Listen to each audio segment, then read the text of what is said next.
Hello everyone. तो आज इस वीडियो में हम पढ़ने वाले हैं गर्ल्स वर्दी के। इस वीडियो में हम पढ़ने वाले हैं गर्ल्स वर्दी के 200 वन लाइनर। ठीक है, इसमें रहेंगे गर्ल्स वर्दी के 200 वन लाइनर जो बहुत ही इम्पोर्टेंट होंगे। ठीक है, और ये हमारा बैच चल रहा है यूपीटीजीटी इंग्लिश का, जिसमें आपको कितनी प्रैक्टिस मिलेगी। ये प्रैक्टिस सेट का बैच चल रहा है जिसमें आपको कितनी प्रैक्टिस मिलेगी, 50 प्रैक्टिस, और डेली एक आपको प्रैक्टिस मिलने वाली है सिर्फ 269 में। यहाँ पे मैंने बताया मिनिमल से प्राइस है। इसमें क्या होता है कि आपको पहले टेस्ट पेपर दे दिया जाता है, मतलब पूरा 125 क्वेश्चन का ये फुल लेंथ पेपर होता है। प्रैक्टिस पेपर आपको दे दिया जाता है सॉल्व करने के लिए। आप पहले सॉल्व करते हैं, देन उसके बाद आपको सॉल्व रिकॉर्डेड वीडियो मिलती है। ठीक है, तो इसमें ये सारी चीज़ें मिलती हैं। सॉल्व रिकॉर्डेड वीडियो मिलेंगी, देन पीडीएफ मिलेगा, देन आंसर की मिलेगा, ताकि फिर आप अपना जो भी सॉल्व पेपर किए हैं आप मैच कर सकें। ठीक है, तो इस तरह प्रैक्टिस सेट होता है। तो जो कोई भी इंटरेस्टेड है इस नंबर पे व्हाट्सअप करके वो जुड़ सकता है। ठीक है, चलिए फिर आते हैं क्वेश्चन पे। ये पीडीएफ है, जिनको पीडीएफ चाहिए वो पीडीएफ भी ले सकते हैं। ये थ्योरी पीडीएफ है, क्विक रिवीजन की ये थ्योरी पीडीएफ है। पूरा लिटरेचर पोर्शन इसमें कंप्लीट है। ये पीजीटी वालों के लिए, ये ग्रामर की है, और ये तीनों जो है ना ये प्रैक्टिस के लिए है। तो ये भी टीजीटी के लिए है। जो कोई भी इंटरेस्टेड है तो अगेन इसी नंबर पर आप व्हाट्सअप कर सकते हो। पीडीएफ चाहिए या प्रैक्टिस बैच चाहिए तो इसी नंबर पर आप व्हाट्सअप कर सकते हो। ठीक है, नेक्स्ट पे आएंगे। चलिए फिर आते हैं हम क्वेश्चन पे। इसमें हम जॉन गॉल्सवर्दी के की फैक्ट्स, लाइफ इवेंट्स, यानी कि पूरा 200 वन लाइनर देखेंगे, जो सब कुछ इसमें कवर करने की कोशिश किया है मैंने। तो देखते हैं सबसे पहले इनका की फैक्ट है इनके लाइफ इवेंट्स के बारे में। English novelist and dramatist, Nobel laureate in literature 1932। तो ये नॉवेलिस्ट भी थे, ड्रामेटिस्ट भी थे, और इनको नोबेल लॉरियट था लिटरेचर में, और 1932 में इनको मिला था नोबेल लॉरियट। ठीक है, तो ये याद रखना है, यानी कि इन्हें नोबेल पुरस्कार मिला था 1932 में। आते हैं फर्स्ट पे। फर्स्ट जो आपका है पॉइंट है, first point, John Galsworthy was born on August 14, 1867। तो इनका जन्म कब हुआ था? 14 अगस्त 1867 में इनका जन्म हुआ था गॉल्सवर्दी का। नेक्स्ट जो पॉइंट है, ही पास्ड अवे ऑन जनवरी 31, 1933। और ये पास अवे कब हुए थे? तो 31 जनवरी 1933 को। नेक्स्ट पॉइंट है, Galsworthy belong to the birth decade of 1860s।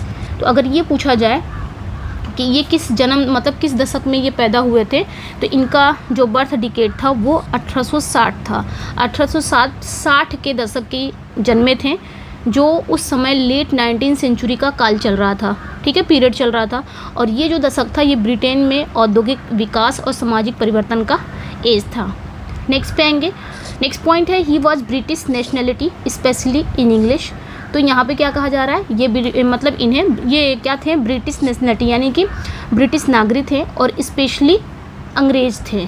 ठीक है, नेक्स्ट पॉइंट पे आएंगे, he was born in Kingston upon Thames, सरे इन इंग्लैंड। तो इनका जन्म कहाँ हुआ था? किंगस्टन अपॉन थेम्स सरे इंग्लैंड में हुआ था। ठीक है, और ये जो जगह है ये लंदन के पास है। नेक्स्ट पॉइंट पे आएंगे, his family originated from Devonshire farming stock but gained wealth through property development. तो इनका जो परिवार था, अगर देखा जाए, इनका जो परिवार था ओरिजिनेटेड डिवोनशायर के किसानों का था, लेकिन टाइम के साथ साथ संपत्ति प्रॉपर्टी के कारोबारों से इनकी अच्छी खासी समृद्धि अर्जित हो गई।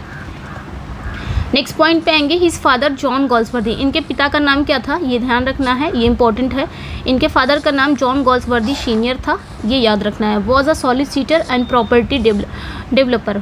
तो इनके जो पिता थे ना वो प्रॉपर्टी डेवलपर थे, यानी कि संपत्ति विकास करता थे और सॉलिसिटर थे। ठीक है, पिता की इस सिचुएशन ने गॉल्सवर्दी को एक सुरक्षित और एक अच्छा पृष्ठभूमि मिला था। ठीक है, क्योंकि इनके पिता ऑलरेडी सॉलिसिटर थे, प्रॉपर्टी डेवलपर थे।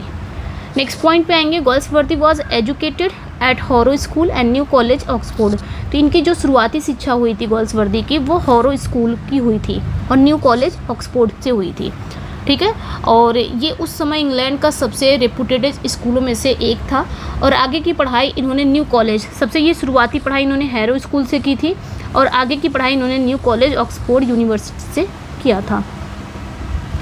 नेक्स्ट पॉइंट पे आएंगे, he was called to the bar in 1890। ये पॉइंट बहुत इंपॉर्टेंट है। जितना भी इनका टाइमिंग है ना, वो बहुत इंपॉर्टेंट है, ठीक है। तो यहाँ पे कहा जा रहा है कि इन्हें बार के लिए बुलाया गया था कब, 1890 में। 1890 में इन्हें बार में बुलाया गया था, यानी इन्होंने लॉ की शिक्षा पूरी कर बैरिस्टर की योग्यता प्राप्त की थी, क्वालिफाइंग एज अ बैरिस्टर, ठीक है। दो ट्रेंड इन लॉ, हालांकि इन्होंने लॉ में प्रशिक्षित थे, मतलब इन्होंने ट्रेनिंग तो ली थी लॉ की। He found the legal profession uncongenial and shifted to writing. ये पता था, ऑल्दो ये कानून में ये लॉ की इन्होंने ट्रेनिंग ली थी, लेकिन ये जो पेशा था इनका, ये जो प्रोफेशन था, इनको अच्छा नहीं लगा और इन्होंने अपना रुझान किसकी तरफ कर लिया, राइटिंग की तरफ। नेक्स्ट पे आएंगे Galsworthy initially publish under the pseudonym John Sinjohn. तो गोल्सवर्दी क्या करते थे, अपनी लेखन मतलब अपनी राइटिंग की शुरुआत में उन्होंने जॉन सिन जॉन नाम से लिखना शुरू किया। ऐसा क्यों लिखना शुरू किया, ताकि जो फैमिली रेपुटेशन पर कोई प्रभाव ना पड़े, ठीक है। जब इन्होंने राइटिंग शुरू की ना, तो इस समय जब ये वर्क लिखते थे तो जॉन सिन जॉन के नाम से लिखते थे, यानी कि इनकी बुक पब्लिश होती थी जॉन सिन जॉन के नाम से। और ऐसा होता था ताकि परिवार के लोगों को उनके रेपुटेशन पर कोई प्रभाव ना पड़े। His first publish work was from the four winds 1897। तो इनका पहला जो पब्लिश्ड वर्क था वो फ्रॉम द फोर विंड्स था, ये बहुत इंपॉर्टेंट है, जिनमें 9 स्टोरीज़ थी। 9 स्टोरीज़ का ये कलेक्शन था। फ्रॉम द फोर विंड्स ये क्या था, ये 9 स्टोरीज़ का कलेक्शन था, यानी शॉर्ट स्टोरी, ठीक है, शॉर्ट स्टोरी, 9 शॉर्ट स्टोरीज़ का ये कलेक्शन था, जो कब आया था, 1897 में, और उनके शूडोनिम के तहत ही आया था, मतलब जॉन सिन जॉन के तहत। ये एक शॉर्ट स्टोरी कलेक्शन था। नेक्स्ट पॉइंट पे आएंगे, his first full length novel Josselin. इनका जो पहला फुल लेंथ नॉवल था वो क्या था, जोसेलिन था, जो कब आया था, 1898 में। इंपॉर्टेंट है, was also publish under the name John Sinjohn. तो ये भी पब्लिश जब हुआ था तो जॉन सिन जॉन के नाम से ही पब्लिश हुआ था, ये ध्यान रखना है, ठीक है। नेक्स्ट पे आएंगे, he began publishing under his real name with the island Pharisees. तो इन्होंने अपना जो नकली नाम था जॉन सिन जॉन, इन्होंने कब ड्रॉप किया, 1904 में ड्रॉप किया। और जब इन्होंने एक नावल पब्लिश कराया द आइलैंड फेरिसीज, ये इनके रियल नेम से आया था, जॉन गोल्सवर्दी के नाम से ये पब्लिश हुआ था, आइलैंड फेरिसीज, ये 1904 में आया था, ठीक है। तो ये याद रखना है। और 1904 में ही उनके फादर की डेथ हो जाती है। और जब वो स्वतंत्र रूप से अपने असली नाम से साहित्यिक पहचान बना, मतलब ऐसा था कि फ़ादर का भी डर था, फ़ादर की वजह से ही शायद ये जॉन सिन जॉन के नाम से, नकली नाम से अपनी बुक को, अपने वर्क को पब्लिश कराते थे। लेकिन फ़ादर की डेथ के बाद वो पूरी तरह से स्वतंत्र हो गए। अब वो पूरी तरह से स्वतंत्र हो गए तो अपने असली नाम से अपने वर्क को पब्लिश कराने लगे। तो 1904 में इनके फादर की भी डेथ हो जाती है। नेक्स्ट पॉइंट पे आएंगे, the change to his real name possibly followed the death of his father 1904। देखिए यहाँ पे बताया भी गया है कि उन्होंने अपना रियल नेम क्यों लेके आया। ऐसा माना जाता है कि शायद उनके फादर की डेथ के बाद उन्होंने अपने असली नाम से साहित्य में पहचान बनाना चाहते थे। नेक्स्ट पे आएंगे, नेक्स्ट पॉइंट पे आते हैं हम। यहाँ पे क्या कहा जा रहा है, गोल्सवर्दी मैरिड एडा नेमेसिस कूपर पियर्सन इन 1905। तो ये याद रखना है, एडा इनकी जो वाइफ का नाम था, एडा नेमेसिस कूपर पियर्सन। इनसे शादी इन्होंने कब की, 1905 में, यानी कि फ़ादर के डेथ के बाद।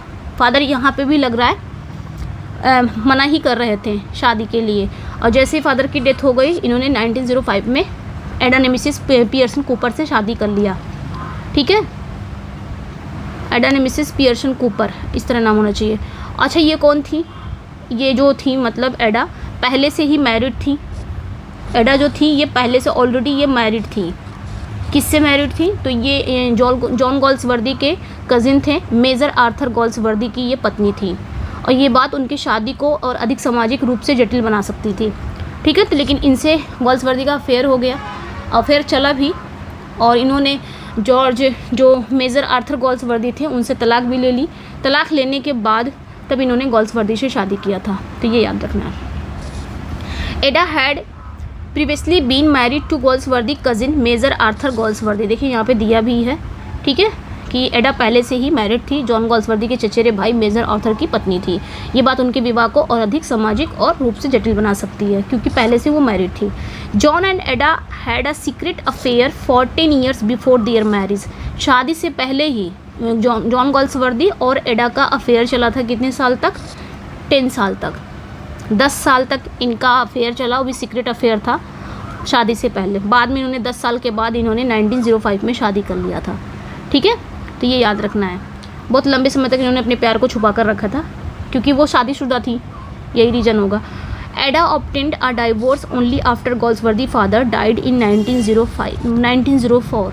यहाँ पे क्या कहा जा रहा है कि एडा ने अपने पहले पति से आर्थर गोल्सवर्दी से, मेजर आर्थर गोल्सवर्दी से 1904 में तलाक ले लिया था। और ये केवल तब संभव हो सका जब गोल्सवर्दी के पिता की डेथ हो गई, जिससे विवाह के जो रास्ते हैं वो कोई भी रुकावट ना आए, सब कुछ क्लियर हो गया। ऐसा तभी संभव हुआ था क्योंकि 1904 में उनके फादर की डेथ हो जाती है, उसके बाद ही ये सारी चीज़ें होती हैं। एडा का आर्थर गोल्सवर्दी से, मेजर आर्थर गोल्सवर्दी से तलाक लेना, फिर 1905 में गोल्सवर्दी से शादी करना, ये सब उनके फादर की डेथ के बाद ही होता है क्योंकि वो रुकावट थे। नेक्स्ट पे आएंगे, 1 मिनट। नेक्स्ट पॉइंट पे आएंगे। His personal experience of love, betrayal, social constraints inspired the character of the arene in foresight saga. यहाँ पे क्या कहा जा रहा है कि गोल्सवर्दी के जो प्रेम है, जो लव है, बिट्रेयल है, सोशल कॉन्स्ट्रेंट यानी कि सामाजिक बंधनों के अनुभव ने उन्हें फोरसाइट सागा के प्रमुख कैरेक्टर इरीन की रचना की प्रेरणा दी। तो ऐसा कहा जाता है ये जो इरीन है ना, फोरसाइट सागा की इरीन है, वो एडा ही है। ठीक है, ये याद रखना है। नेक्स्ट पे आएंगे। Galsworthy undertook extensive travels including a voyage around the world. तो गोल्सवर्दी ने दुनिया भर की यात्राएं की, ये भी याद रखना है, दुनिया भर की यात्राएं की। उन्होंने एक विश्व भ्रमण भी शामिल था, वेज अराउंड द वर्ल्ड, और ये इसने इनके दृष्टिकोण को व्यापक बनाया। ठीक है। During his travels he met Joseph Conrad, then a merchant ship met.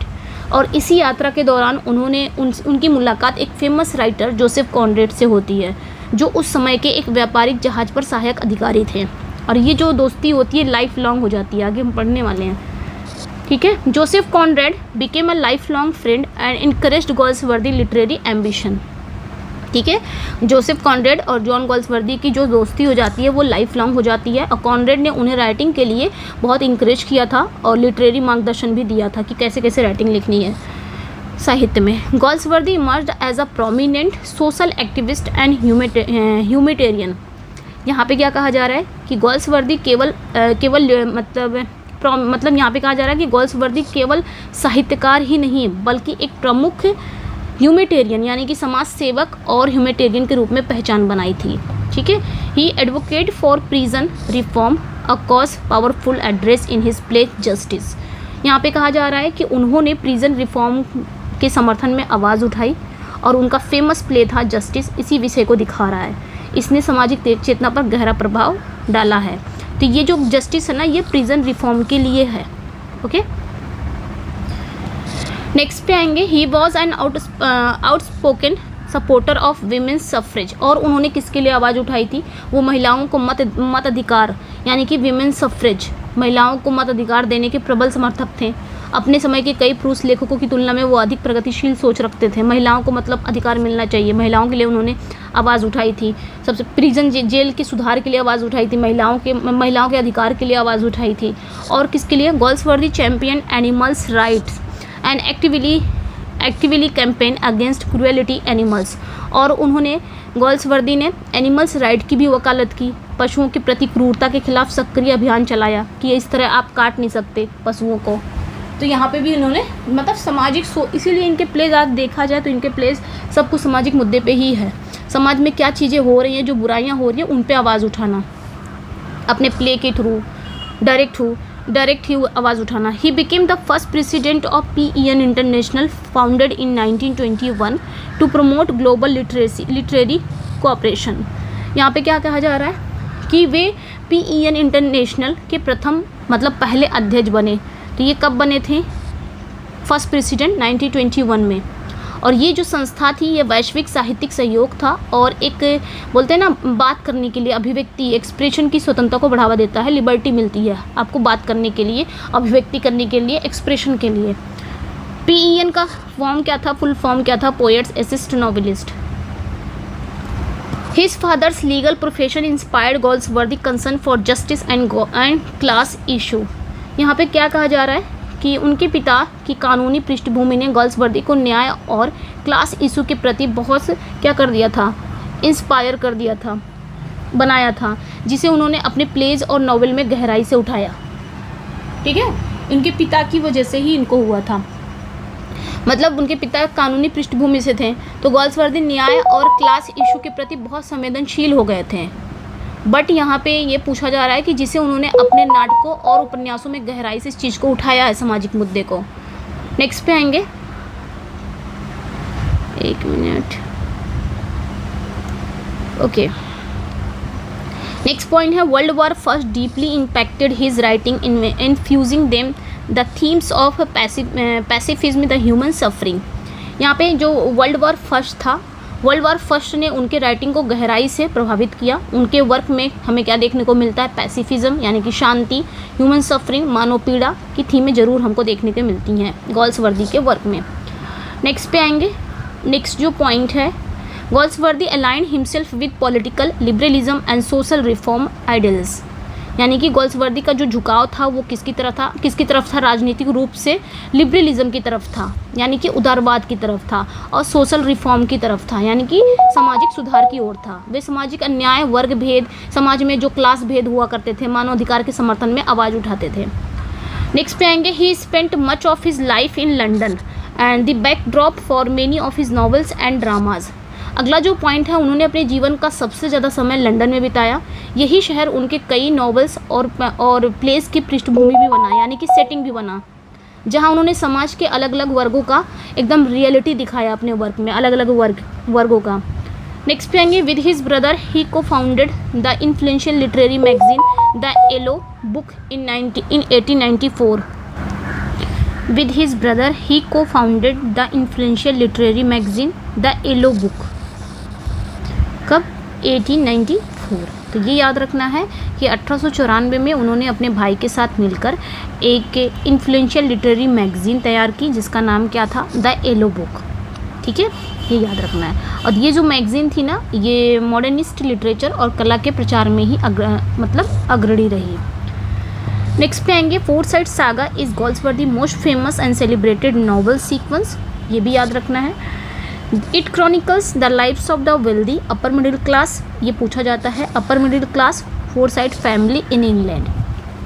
तो ये याद रखना है कि फोर्साइट सागा जो है गोल्सवर्दी का सबसे most famous celebrated novel sequence है, और इसमें एक wealthy upper middle class Forsyte family को दिखाया गया है जो इंग्लैंड में है। ये आपने याद रखना है। ठीक है, फोर्साइट सागा में गोल्सवर्दी का ये याद रखना है, जो इंग्लैंड के समाज से रचे बसे हैं, उन्हें परिवार को दिखाया गया है। नेक्स्ट पे आएंगे, the saga spans several generation covering around 100 years of Forsyte family history. तो यहाँ पे क्या कहा जा रहा है कि ये जो सागा है, सागा मतलब गाथा, ठीक है, ये जो सागा है ये कई पीढ़ियों तक फैली हुई है। लगभग 100 साल की एक पीरियड में फोर्साइट परिवार के उत्थान पतन की कहानी सुनाती है। ठीक है, the complete Forsyte saga was publish in 1922 compelling earlier novels and interludes. तो इसमें अगर देखा जाए कंप्लीट फोर्साइट सागा, जिसमें आपके 3 नॉवेल्स 2 इंटरल्यूड मिलते हैं, ये पब्लिश कब हुआ था, तो 1922 में हुआ था, जिसमें आपके 3 नॉवेल 2 इंटरल्यूड मिलते हैं। इसमें जो फर्स्ट नॉवल था फोर्साइट सागा का, द मैन ऑफ प्रॉपर्टी था, ये कब आया था, 1906 में। नेक्स्ट पे आएंगे, दिस नॉवल इंट्रोड्यूस, ये जो नॉवल है फोर्साइट सागा का पहला नॉवल है द मैन ऑफ प्रॉपर्टी, ये 1906 में आया था। और यही नॉवल क्या इंट्रोड्यूस कराता है, Soames Forsyte and his possessive attitude towards his wife Erin.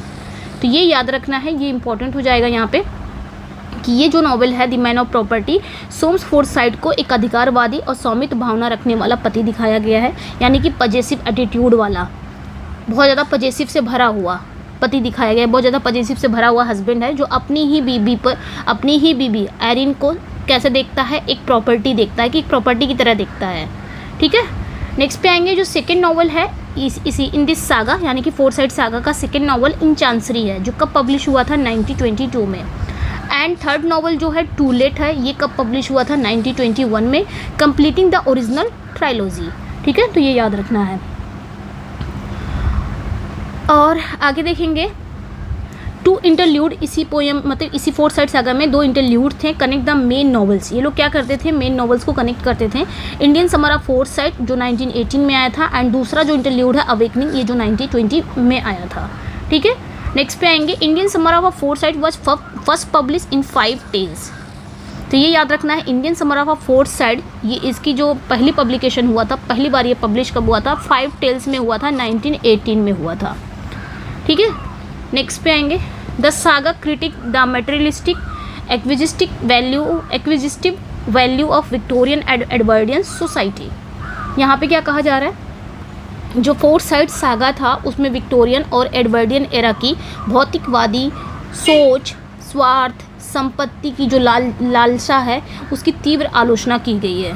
क्योंकि एडवर्डियन या विक्टोरियन एरा के जो लोग थे वो किसकी तरफ भागते थे, भौतिकवादी की तरफ। उनकी सोच ही ऐसी थी, बहुत स्वार्थी थे, संपत्ति की लालच थी, ये सब बहुत थे। तो इसकी ना आलोचना की गई है और ये वर्क ना समाज को एक आईना दिखाने का काम करता है।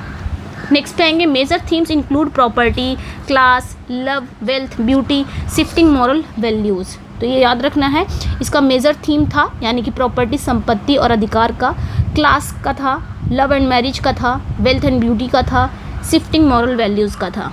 नेक्स्ट क्वेश्चन पे आएंगे, नेक्स्ट पॉइंट पे आएंगे। नेक्स्ट पॉइंट पे आएंगे हम, Galsworthy expanded the saga through a second trilogy titled a modern comedy. तो गोल्सवर्दी ने क्या किया, ये जो फोर्थ साइड सागा है इसको थोड़ा सा एक्सपेंड किया और यानी कि इसकी सेकेंड ट्रायलॉजी ले आए जिसका नाम क्या था, मॉडर्न कॉमेडी। अ मॉडर्न कॉमेडी सेकेंड मतलब इसी फोर्थ साइड सागा को उन्होंने क्या कर दिया, थोड़ा सा एक्सपेंड कर दिया, कहानी को और आगे बढ़ा दिया और उसका नाम क्या रख दिया उन्होंने, अ मॉडर्न कॉमेडी। ठीक है, ये जो मॉडर्न कॉमेडी है ये पहले फोर्थ साइड सागा की जो कहानी है उसको आगे बढ़ाती है। नेक्स्ट पे आएंगे, this trilogy was published collectively as Modern Comedy in 1929। तो ये जो ट्रायलॉजी थी, जो सेकेंड ट्रायलॉजी थी, उसका नाम क्या था, मॉडर्न कॉमेडी के रूप में ये पब्लिश हुआ था और 1929 में। ठीक है, नेक्स्ट पे आएंगे, it reflect the post world war first social transformation of British society. तो ये जो मॉडर्न कॉमेडी है, ये जो मॉडर्न कॉमेडी में क्या दिखाया गया है कि फर्स्ट वर्ल्ड वॉर के बाद ब्रिटिश समाज में आए जो गहरे सामाजिक परिवर्तन को दिखाया गया है, जैसे नैतिक मूल्यों में गिरावट, वर्गीय तनाव था, आधुनिकता की दस्तक थी यानी कि मॉडर्निज्म की दस्तक थी, ये सारी चीज़ें इसमें दिखाई गई हैं। नेक्स्ट पे आएंगे, first novel of this series the white monkey, यानी कि इस सीरीज का फर्स्ट नॉवल क्या था, द वाइट मंकी, जो कब आया था, 1924 में आया था। नेक्स्ट पे आएंगे, द सेकेंड नॉवल था इस सीरीज का द सिल्वर स्पून था, ये भी नॉवल था, 1926 में आया था। एंड द थर्ड नॉवल इसी सीरीज का था in modern Comedy is a Swan Song, 1928 में। ये इसमें भी 3 नॉवल थे, 2 इंटरल्यूड था। In this later trilogy Soames Forsyte evolves into a more sympathetic and tragic figure। तो यहाँ पे क्या कहा जा रहा है कि इस ट्रायलॉजी में सोम्स फोर्थ साइड एक अधिक सहानुभूति योग्य और ट्रेजिडीपूर्ण कैरेक्टर के रूप में विकसित है। पहले जहाँ वो अधिकारवादी दिखाया गया था, अब वो कैसा हो गया, मानवीय गहराई दिखाते हैं। मतलब इसमें क्या है, इस ट्रायलॉजी में मतलब मॉडर्न कॉमेडी की बात हो रहा है। फोर्थ साइड सागा में तो कैसा दिखाया गया, बहुत मतलब अपनी पत्नी को एक प्रॉपर्टी की तरह देखने वाला, अधिकार पजेसिवनेस। लेकिन इसमें क्या दिखाया गया, सोमस फोर्थ साइड एकदम सिंपैथेटिक दिखाया गया है, ट्रेजिक फिगर दिखाया गया है, यानी कि यहाँ पे थोड़ा सा इसका जो कैरेक्टर है वो चेंज हो गया है। ठीक है, नेक्स्ट पॉइंट पे आएंगे, फिल्यूर फोर्थ साइड। ये जो फिल्यूर फोर्थ साइड है ये कौन रहती है, ये सोम्स की डॉटर रहती है, become a central and complex character in modern comedy. यही जो फिल्यूर फोर्थ साइड है ये बहुत ही सेंट्रल यानी कि सेंट्रल कैरेक्टर रहती है और कॉम्प्लेक्स कैरेक्टर रहती है किसमें, मॉडर्न कॉमेडी सेकंड ट्रायलॉजी के। ठीक है, तो ये याद रखना है। मतलब ये आधुनिक युग की स्त्री का रिप्रेजेंट करती है, जो मॉडर्न ये एज की जो लड़कियां हैं उसको रिप्रेजेंट कर रही है, बहुत भावुक, स्वतंत्र, कभी कभी स्वार्थी भी, ये इस टाइप की है। माइकल मॉन्ट, नेक्स्ट जो कैरेक्टर है माइकल मॉन्ट कौन है, ये फिल्यूर का हस्बैंड है, is also a major character in this trilogy. तो ये भी इस ट्रायलॉजी के कैरेक्टर हैं, मतलब दी मॉडर्न कॉमेडी की बात हो रही है यहाँ पे। ठीक है, ये फिल्यूर का हस्बैंड है माइकल मॉन्ट। नेक्स्ट पॉइंट पाएंगे, the third trilogy title and of the chapter complete the brother fourth side chronicles. जो इसकी थर्ड ट्रायलॉजी थी उसका नाम क्या था, एंड ऑफ द चैप्टर। ठीक है, इसका नाम क्या था, एंड ऑफ द चैप्टर। और इसमें क्या था, complete the brother fourth side chronicles. तो ये भी याद रखना है कि फोर्थ साइड स्टोरी को समापन एक एंड ऑफ द चैप्टर से हुआ, जिसका नाम एंड ऑफ द चैप्टर था। इसका लास्ट खंड था फोर्थ साइड क्रॉनिकल्स को ये पूरी तरह से कंप्लीट करता है, ये एंड ऑफ द चैप्टर। यानी कि पहला फोर्थ साइड सागा था, देन सेकेंड जो ट्रायलॉजी थी मॉडर्न कॉमेडी, और एंड ऑफ द चैप्टर सब कुछ यहाँ पे फोर्थ साइड परिवार का ही स्टोरी चलती चली आ रही है, और यहाँ पे जाके ये फोर्थ साइड क्रॉनिकल को ख़त्म करता है। This trilogy shifts focus to Cherrell family who are related to the Forsyte by marriage. और ये जो ट्रायलॉजी है एंड ऑफ द चैप्टर, ये जो ट्रायलॉजी है ये किसके बारे में दिखाता है? चेरल परिवार पर सेंटर्ड है, ये याद रखना है, चेरल परिवार पर, यानी कि चेरल फैमिली पर। इस ट्रायलॉजी में ना मेन फोकस किस पे दिखाया गया है? चेरल परिवार पर, जो फोर्थ साइड परिवार से शादी कर लेते हैं, शादी द्वारा संबंधित होते हैं। यानी कि फोर्थ साइड परिवार में इनके बेटी की शादी हो जाती होगी, लेकिन मेन यही परिवार को दिखाया गया है, चेरल। इसमें समाज के बदलते मूल्यों और पारिवारिक परंपराओं को लड़ाई का दिखाया गया है एंड ऑफ द चैप्टर में। The novels in end of the chapter are, अब एंड ऑफ द चैप्टर में आपको क्या कितने नॉवल मिलेंगे? तो सिर्फ 3 नॉवल मिलेंगे, इसमें इंटरल्यूड नहीं है। वो 3 नॉवल कौन कौन से हैं? मेड इन वेटिंग है जो 1931 में है, फ्लावरिंग वाइल्डरनेस है 1932, ओवर द रिवर ये 1933 में आता है। तो ये याद रखना है, ये जो नॉवल है ये समाज के नैतिक, पॉलिटिकल और पारिवारिक जो द्वंद्व है, जो झगड़ा है, उसको दिखाता है। ठीक है, नेक्स्ट पे आएंगे, नेक्स्ट पॉइंट पे आ रहे हैं हम। On fourth side change 1930 is a collection of short stories that revisit the fourth side family past. तो ये जो ऑन फोर्थ साइड चेंज है ये 1930 में आया है, ये एक शॉर्ट स्टोरी का कलेक्शन है। ठीक है, एक शॉर्ट स्टोरी का कलेक्शन है जिसमें फोर्थ साइड परिवार के बीते समय की घटनाओं को दोबारा से दिखाया गया है, और ये जो ट्रेजेडी के पहले ही कहानियाँ प्रदान करता है। यानी कि ये जो मूल आपकी ट्रायलॉजी आई थी उसके पहले की ये कहानी है। ठीक है, ट्रायलॉजी तो आपकी स्टार्ट हो गई, उसके पहले की ये ऑन फोर्थ साइड चेंज आया था 1930 में, और उसमें भी फोर्थ साइड परिवार के पूरा पास्ट की घटनाओं को दिखाया गया है। ठीक है, ये याद रखना है। नेक्स्ट पे आएंगे, fourth side family represent the English upper middle classes obsession with property and respectability. तो जो फोर्थ साइड परिवार है वो अंग्रेज उच्च मध्य वर्ग का प्रतीक है, यानी कि इंग्लिश अपर मिडिल क्लास का प्रतीक है, जो क्या करता है? प्रॉपर्टी, रेपुटेशन, सामाजिक स्थिति के प्रति बहुत ज़्यादा जागरूक है। मतलब उनके लिए सिर्फ प्रॉपर्टी में मायने रखती है, प्रतिष्ठा मायने रखती है, यानी कि इज्जत प्यारी है, सामाजिक स्थिति के लिए प्रति वो बहुत ज़्यादा उजागर है। इनकी कहानी समाज की मानसिकता पर है। नेक्स्ट पे आएंगे, the entire saga explore the clash between tradition and the modernising forces of change. तो पूरी अगर कहानी देखी जाए, पूरा कहानी फोर्थ साइड सागा का या modern comedy and of the chapter पूरा अगर देखा जाए, संपूर्ण कहानी का मूल अगर एक आपका संघर्ष निकाला जाए, तो यहाँ पे पूरा इंटायर जो सागा वो क्या एक्सप्लोर करता है? वो ये एक्सप्लोर करता है कि जो आधुनिक बदलाव की ताकतों के बीच टकराव, यानी कि परंपरागत मूल्यों और आधुनिक बदलाव की ताकतों के बीच टकराव। यानी कि गोल्सवर्दी हमें ये दिखाते हैं कि कैसे टाइम, जो पीढ़ियाँ हैं और सामाजिक सोच बदलते हैं, टाइम के साथ साथ पीढ़ियाँ भी बदलती हैं, सामाजिक सोच भी बदलते हैं, और भावनात्मक संघर्ष अस्थायी होते हैं। आते हैं नेक्स्ट पॉइंट पे। अब यहाँ पे क्या कहा जा रहा है?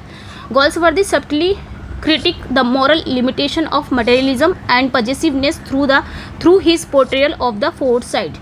तो गोल्सवर्दी ने फोर्थ साइड परिवार के माध्यम से हमें ये दिखाया है कि संपत्ति, पूजा, स्वामित्व की भावना, भौतिकवाद और नैतिक सीमाओं को हमें सूक्ष्म आलोचना की है। मतलब जो प्रॉपर्टी की लालसा रखते हैं उनकी आलोचना इन्होंने किया है फोर्थ साइड के माध्यम से। दिखाते हैं कि कैसे संपत्ति, कैसे प्रॉपर्टी के प्रति लोग कितना अपने मानवीय संबंधों को नष्ट कर देते हैं प्रॉपर्टी के लिए। भाई को मार देता है ना प्रॉपर्टी के लिए, जो एक रिलेशन होता है उसको भी ख़त्म कर देते हैं। तो ये इन्होंने दिखाया इसमें फोर्थ साइड के through. Galsworthy was a prolific and influential playwright committed to social realism. आगे क्या कहा जा रहा है कि गोल्सवर्दी एक बहुत ही एक्टिव और प्रभावशाली प्लेराइट थे जो सामाजिक सोशल रियलिज्म के प्रति प्रतिबद्ध थे। यानी कि जो सोशल में समाज में जो चीज़ें होती थी उसी चीज़ को अपने वर्क में दिखाते थे, रियलिटी को दिखाते थे। ठीक है, उनके प्ले समाज के वास्तविक मुद्दों पर बेस्ड है। जो समाज में रियल जो इंसिडेंट होते थे, जो रियल मुद्दे थे, वो उनके प्ले में हमको दिखाई देता था। ऐसा नहीं है कि बनावटी था। His plays often explored moral dilemma, class conflict and societal hypocrisy. तो उनके प्लेज में मुख्यतः हमें क्या क्या मिलता है? मेनली अगर क्या क्या देखने को मिलता है तो मॉरल डिलेमा देखने को मिलता है, ठीक है, यानी कि नैतिक द्वंद्व। उसके बाद क्लास कॉन्फ्लिक्ट भी देखने को मिलता है, बहुत सारे प्लेज ऐसे हैं जहाँ पे क्लास कॉन्फ्लिक्ट देखने को मिलता है। सोसाइटल हिपोक्रेसी यानी कि सामाजिक पाखंड जैसे, ये सारे इनके प्ले के थीम हैं। नेक्स्ट पे आएंगे, Galsworthy first major success on stage as was the silver box produce in 1906।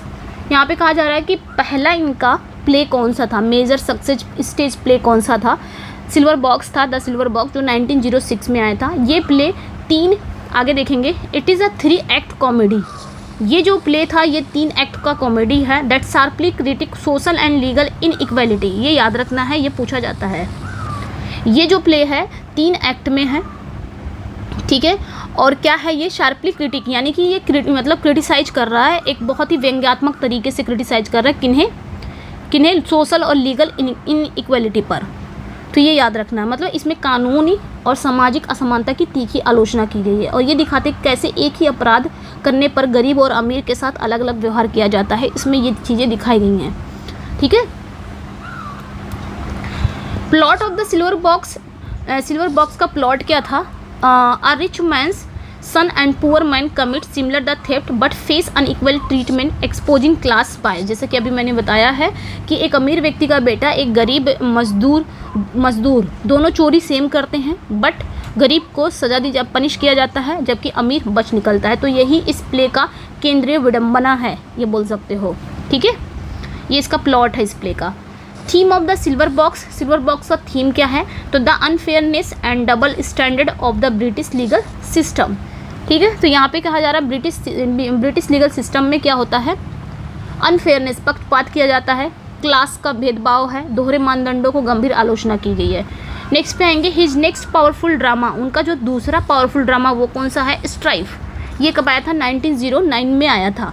Focuses on and industrial strike, ये किस पे फोकस करता है, ये पूंजीपति श्रमिक यानी कि जो आपके लेबर, ठीक है, इंडस्ट्रियल स्ट्राइक पर फोकस है, ये याद रखना है। ठीक है, यानी कि एक इंडस्ट्रियल स्ट्राइक यानी कि औद्योगिक हड़ताल पर आधारित है। इसमें क्या है, पूंजीपति लोग हैं और जो मजदूर वर्ग के बीच का टकराव दिखाता है। नेक्स्ट पे आएंगे, theme of strife the destructive conflict between capital and labour. यही है, मैंने भी हिंदी में बोला, पूंजीपति यानी कि कैपिटल एंड लेबर यानी कि जो मजदूर वर्ग है, उनके बीच को क्लैश दिखाया गया है, कॉन्फ्लिक्ट दिखाया गया विद नो क्लियर विनर्स, और यहाँ पे कोई भी जीतता नहीं है।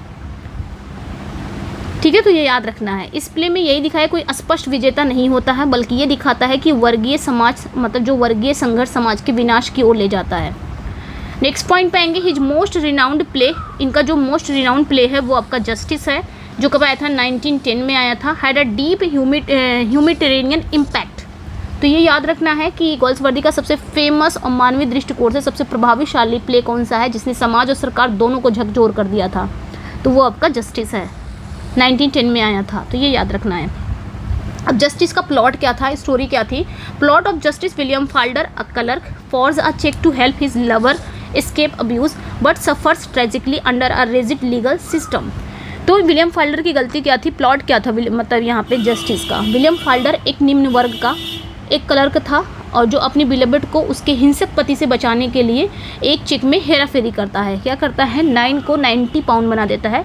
बट निर्दयी न्याय क्या करता है, जो सेल्फिश न्याय है वो व्यवस्था यानी कि न्याय व्यवस्था क्या करती है, उसे कैद कर लेती है और अपमान में धकेल देती है। ये इसका वो है, प्लॉट है। Theme of justice legal cruelty है, प्रिजन इनह्यूमैनिटी है, फ्लॉज इन जस्टिस है system and critic of solitary confinement. ये सारी थीम है, बहुत इंपॉर्टेंट है। यानी कि लीगल क्रुएलिटी यानी कि न्याय प्रणाली की जो निर्ममता है, इन्होंने क्या किया है, न्याय प्रणाली ने क्या किया है, बहुत क्रुएलिटी दिखाई है और इनह्यूमैनिटी को प्रिजन किया है। फ्लॉज इन जस्टिस में बहुत सारी कमियाँ हैं, त्रुटियां हैं, and critic of solitary confinement, और उन्होंने नारी के शोषण और विवाह संस्था की विफलता दिखाई है। यानी कि यहाँ पे क्रिटिक ऑफ सॉलिटरी कन्फाइनमेंट है, नारी की व्यवस्था ने, यहाँ पे सॉलिटरी कन्फाइनमेंट को इन्होंने क्रिटिक किया है, मतलब जो एकांत कारावास है उस पर इन्होंने क्रिटिसाइज किया है इस प्ले ने। The play deeply influence Winston Churchill then home secretary prompting reforms in British prison policy. तो यहाँ पे याद रखना है, ये जो प्ले का मतलब इस प्ले का प्रभाव ना इतना व्यापक था कि विंस्टन चर्चिल जो इस समय ब्रिटेन के होम सेक्रेटरी थे और इस प्ले से प्रभावित होकर कारागार सुधारों की दिशा में ठोस कदम उठाया था उन्होंने, ठीक है। यानी कि प्रिजन पॉलिसी में इन्होंने क्या किया था, ठोस कदम उठा लिया था। इस प्ले से इतना ज़्यादा वो इन्फ्लुएंस हो गए थे, तो वहाँ पे इन्होंने सुधार किया, ठीक है। जैसे उन्होंने सॉलिटरी कन्फाइनमेंट की उसमें कटौती कर दी कि अगर जेल की सज़ा है तो कितने दिन तक रहनी चाहिए, ये सारी चीज़ें, बहुत सारी चीज़ें इस प्ले से प्रभाव पड़ा था। गोल्सवर्दी ने लिखा तो, लेकिन इसका प्रभाव भी पड़ा, ठीक है। नेक्स्ट पे आएंगे। Reform included limiting the use of solitary confinement and emphasising rehabilitation. यहाँ पे क्या कहा जा रहा है कि जेल सुधार हुआ था, यानी कि सॉलिटरी कन्फाइनमेंट में जो पीरियड है उसमें कटौती कर दी गई थी, पुनर्वास मानवीय दृष्टिकोण पर बल दिया गया था। और इन सुधारों का श्रेय सीधा किसे जाता है, यानी कि जेल प्रिजन रिफॉर्म हो गया था, सुधार हो गया था, सीधा जाता है जस्टिस को। नेक्स्ट पे आएंगे। Through Ruth Honeywill's character Justice also touch on infidelity, divorce and the plight of women in oppressive marriages. आगे क्या कहा जा रहा है, जब मैरिज की बात हुई है, आगे क्या कहा जा रहा है कि जो रूथ हनीवेल का कैरेक्टर क्या था, फाल्डर की ये प्रेमिका थी रूथ हनीवेल, और उसका एकदम यथार्थ यानी कि रियलिस्टिक ये प्रतीक है जिसमें महिलाएं अपमानजनक और हिंसक विवाह में फंसी हो जाती हैं, जिस तरह रूथ हनीवेल थी। शादी कर लेते हैं, हस्बैंड का क्या रहता है, बहुत ज़्यादा हस्बैंड मारता पीटता है, तो इस तरह की शादियां होती हैं। तो उसके माध्यम से, यानी कि रूथ हनीवेल के माध्यम से गोल्सवर्दी ने क्या किया, ये जो समाज में फैल रहे चीज़ों को कि हस्बैंड तानाशाह बन रहा है, औरत को मार रहा है, या व्यभिचार या तलाक या स्त्रियों की दयनीय स्थिति पर प्रकाश डाला। तो कहीं ना कहीं रूथ हनीवेल के थ्रू इन्होंने दिखाया समाज में और चीज़ें क्या हो रही हैं, ठीक है, शादियाँ आजकल कैसी हो गई हैं, ये भी सारी चीज़ें इन्होंने दिखाया इसमें। द स्किन गेम, नेक्स्ट जो प्ले है द स्किन गेम, ये कब आया था, 1920। Present a clash between the traditional landed class यानी कि Hillcrist and the rising industrial class Hornblowers. तो ये याद रखना है, जो आपके स्किन गेम है ये कब आया था, 1920 में आया था। इसमें भी क्लैश होता है किसके किसके बीच, हेलक्रिस्ट एंड हॉर्न ब्लोअर के करीब, मतलब बीच, ठीक है। यानी कि पुराने जमींदार कौन है, ये पुराने जमींदार हैं आपके हिलक्रिस्ट, और उभरते हुए जो औद्योगिक वर्ग के लोग हैं वो कौन है, हॉर्न ब्लोअर्स। इनके बीच ना एक टकराव होता है, क्लैश होता है, ये दिखाया गया है, ठीक है। नेक्स्ट पे आएंगे। The themes of skin game, class tension है, इंक्रोचिंग सोशल चेंज है, and the rules of power and societal dominance है। तो इसका मतलब देखा जाए तो मेनली इसका क्या है, मेन थीम है, क्लास टेंशन है, सामाजिक परिवर्तन का दबाव है, सत्ता और प्रतिष्ठा के खेल के नियम है। ये प्ले दिखाता है कि कैसे सत्ता संघर्ष में नैतिकता अक्सर बलिदान जाती है। इन लॉयल्टीज़, नेक्स्ट पे आएंगे। इन लॉयल्टीज़ 1922 में आया था। एक wealthy Jewish man accuses of war hero of theft igniting issue of social and racial bias दिखाया गया है। यानी कि ये प्ले में एक धनी यहूदी व्यक्ति को एक युद्ध नायक पर चोरी का आरोप लगाता है। एक धनी व्यक्ति, एक धनी यहूदी, ये क्या करता है, एक युद्ध नायक रहता है, उस पर चोरी का आरोप लगाता है, जिससे जातीय और सामाजिक पक्षपात का सवाल मुद्दा उठता है, ठीक है। Themes of loyalties, tension between social loyalty, racial prejudice, class solidarity and personal ethics, a sharp critic of antisemitism, ठीक है। तो इसमें इसका जो विषय वस्तु है, थीम है, सामाजिक वफादारी प्लस नैतिकता, और एंटीसेमिटिज्म की आलोचना की गई है, यानी कि यहूदी विरोध की, और वर्गीय एकता और जाति भेदभाव का द्वंद्व दिखाया गया है। तो गोल्सवर्दी इस प्ले से दिखाते हैं कैसे जातीय पूर्वाग्रह न्याय की राह में बाधा बनते हैं। नेक्स्ट पे आएंगे। द पिजन है, ये 1912 में है। एक फैंटेसी प्ले है about idealism, impractical philanthropy and human limits of charity. तो प्रिजन क्या है, एक फैंटेसी प्ले है जो आदर्शवाद प्रोप्रकार मानवीय सहानुभूति की सीमाओं का पड़ताल करता है। और ये जो प्ले है ये उन लोगों को दिखाता है जो आदर्शों में तो विश्वास रखते हैं लेकिन व्यवहारिक जीवन में उनका पालन कर पाना कठिन होता है। नेक्स्ट पे आएंगे the eldest son. Next point है द एल्डेस्ट सन। ये एल्डेस्ट सन 1912 में आया था। Dramatise the scandal and moral dilemma when a noble man's sons fathers a servant's child. तो ये जो प्ले है ना, ये एक उच्च वर्गीय बेटे की कहानी है जो एक नौकरानी के साथ, तो एल्डेस्ट जो सन है वो एक नौकरानी के प्यार में पड़ जाता है। ये सारी चीज़ें इसमें दिखाई जाती हैं। पारिवारिक प्रतिष्ठा और नैतिक जिम्मेदारी, सामाजिक बदनामी का डर, यानी कि नैतिक दुविधा और वर्क भेद, ये सारी चीज़ें हैं। यानी कि कहाँ बड़े लोग हैं, कहाँ एक नौकरानी। तो तो एक वर्ग भेद आ जाता है। तो ये सारी चीज़ें इसमें दिखाई गई है। नेक्स्ट पे आएंगे फ्यूजिटिव, 1913 में आया था। Present a women feeling an oppressive marriage highlighting society harsh judgement and limited female autonomy. तो फ्यूजिटिव इस प्ले में ना एक औरत की जो दमनकारी विवाह से भागती है, मतलब अपने शादी से भागती है। क्लेयर नाम रहता है फ्यूजिटिव, ठीक है। क्लेयर डेडमोंड, जॉर्ज डेडमोंड और क्लेयर डेडमोंड की स्टोरी है। उसको ना शादी से वो खुश नहीं है, शादी से भागना चाहती है, लेकिन समाज उसके निर्णय को स्वीकार नहीं करता। ये सारी चीज़ें इस प्ले को दिखाया गया कि अगर आप शादी में खुश भी नहीं हो तब भी आप छोड़ नहीं सकते उस शादी को। इस तरह ये भी समाज का एक इशू है, और इसको भी इसको भी गोल्सवर्दी ने उठा लिया, फ्यूजिटिव में बताया है, ठीक है। द मॉब, नेक्स्ट पे आएंगे। द मॉब 1914 में आया था। ये एक tragic indictment and blind patriotism in which a politician is ruined for opposing a popular war. तो द मॉब भी ये एक पॉलिटिकल ट्रेजेडी है जिसमें एक नेता लोकप्रिय युद्ध का विरोध करता है और भीड़ जो होती है, यानी कि मॉब जो होती है, उसकी राजनीतिक और सामाजिक हत्या कर देती है। तो यहाँ पे भी ये दिखाया है। इस प्ले में ना मानव विवेक, स्वतंत्र सोच की हत्या की गहरी ट्रेजेडी दिखाई गई है। Galsworthy dialogue is marked by naturalism, simple, believable and flowing like real life. तो यहाँ पे क्या कहा जा रहा है, गोल्सवर्दी का जो डायलॉग है, गोल्सवर्दी के जो डायलॉग होते थे, मतलब उनके वर्क के डायलॉग, वो बहुत सरल होते थे और बिलीवेबल, विश्वसनीय होते थे, और फ्लोइंग लाइक रियल लाइफ, ऐसा होता था मानो रियल लाइफ में चल रहा हो, ठीक है। उनकी भाषा कभी नाटकीय नहीं होती थी, ऐसा नहीं लगता था कि ये नाटक की भाषा है, बल्कि वो सामान्य जीवन की तरह ही यूज़ करते थे। He aimed to depict the illusions of actual life passing on the stage through restraint, staging and realism। तो वो अपने प्ले में ना जीवन की वास्तविकता का भ्रम उत्पन्न करना चाहते थे, मानो ऑडियंस स्टेज पर असली जीवन को घटित होते देख रहा है। मतलब वो अपने प्ले में ऐसे दिखाते थे, पूरी रियल चीज़ों को दिखाते थे, मानो ऑडियंस को लगे कि सच में ऐसा हो रहा है, ये कोई नाटक नहीं है, ये रियल में हो रहा हमारे सामने, ठीक है। नेक्स्ट पे आएंगे। His works are classic examples problem play and thesis play, ठीक है। Exploring moral and social dilemma without forced conclusion.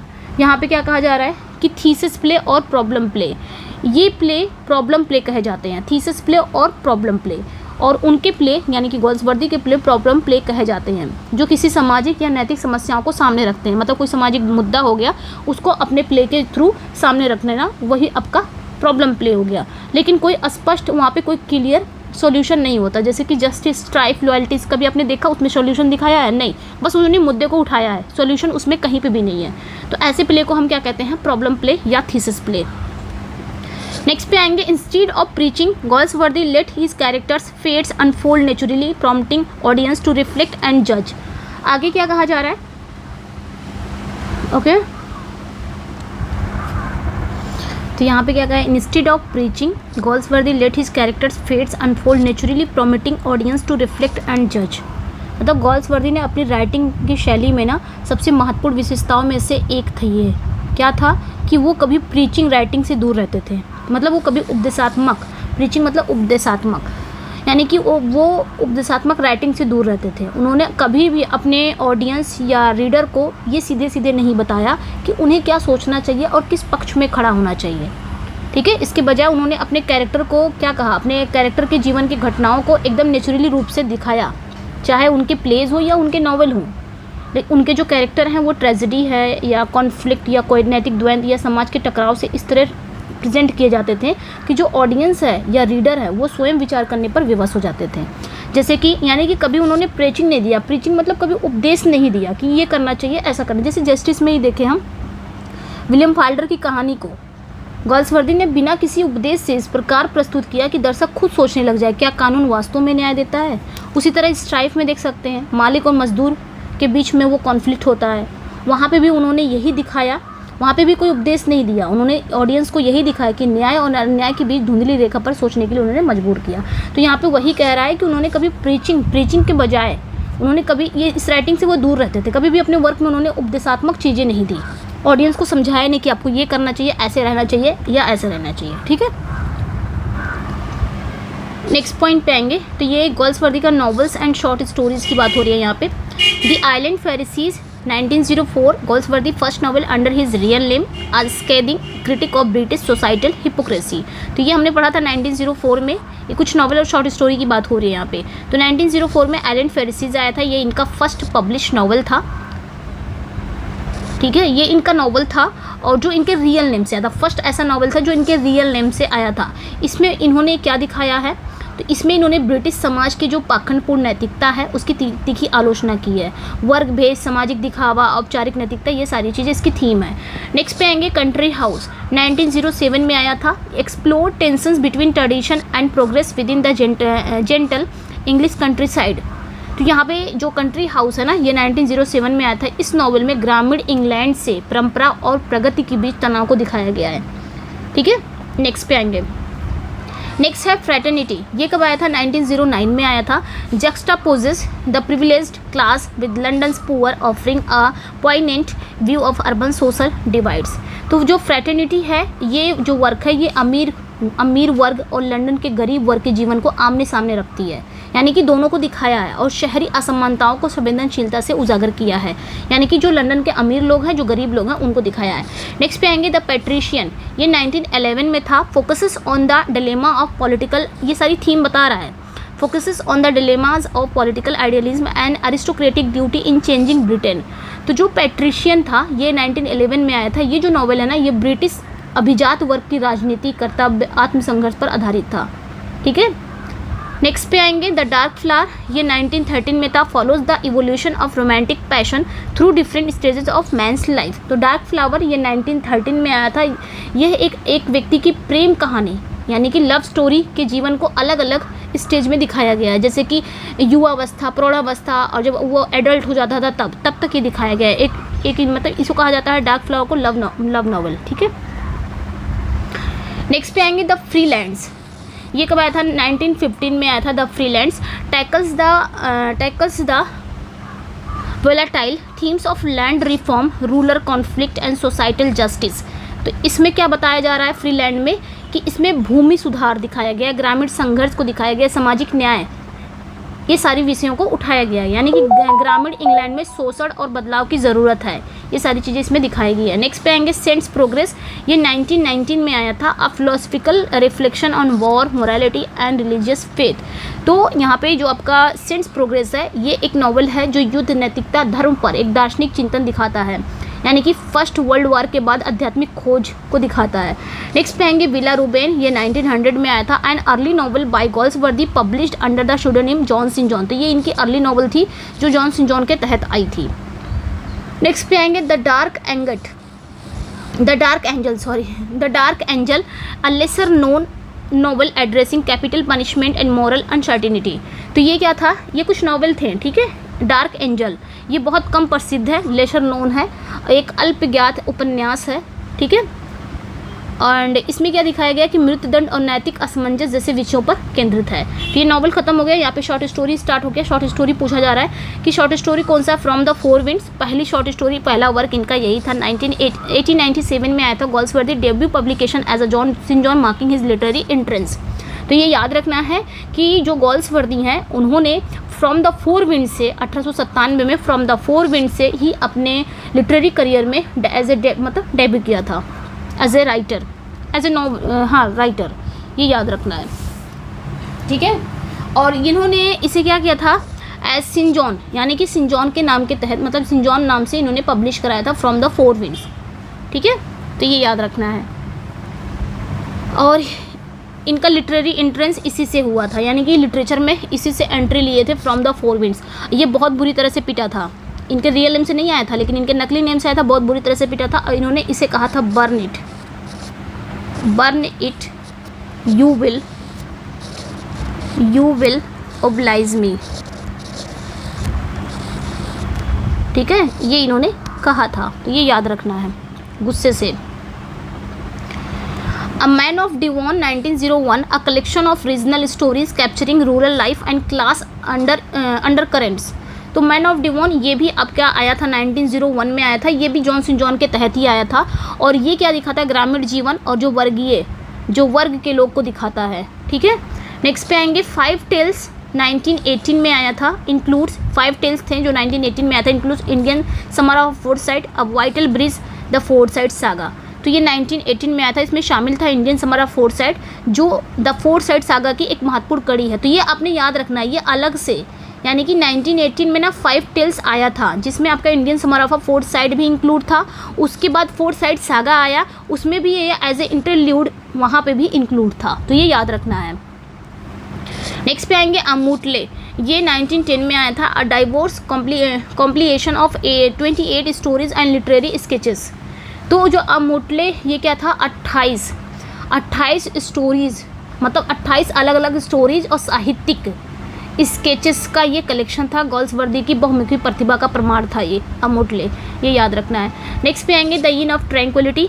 The in of tranquillity ये कब आया था, 1912 में। ये याद रखना इंपॉर्टेंट है, पूछा जाता है। स्टडीज़ एंड एशे, ये स्टडीज़ एंड एशे का कलेक्शन था। Meditative essay and reflective prose on life and ये मतलब ये collection meditative essay reflective prose ये लाइफ और आर्ट पर था, ठीक है, जिसमें गोल्सवर्दी ने जीवन और कला के नेचर पर अपने विचार दिखाए हैं इसमें। तो ये याद रखना है। नेक्स्ट पे आएंगे caravan the assembled tales of John Galsworthy, यहाँ तक है। 1925 में आया था।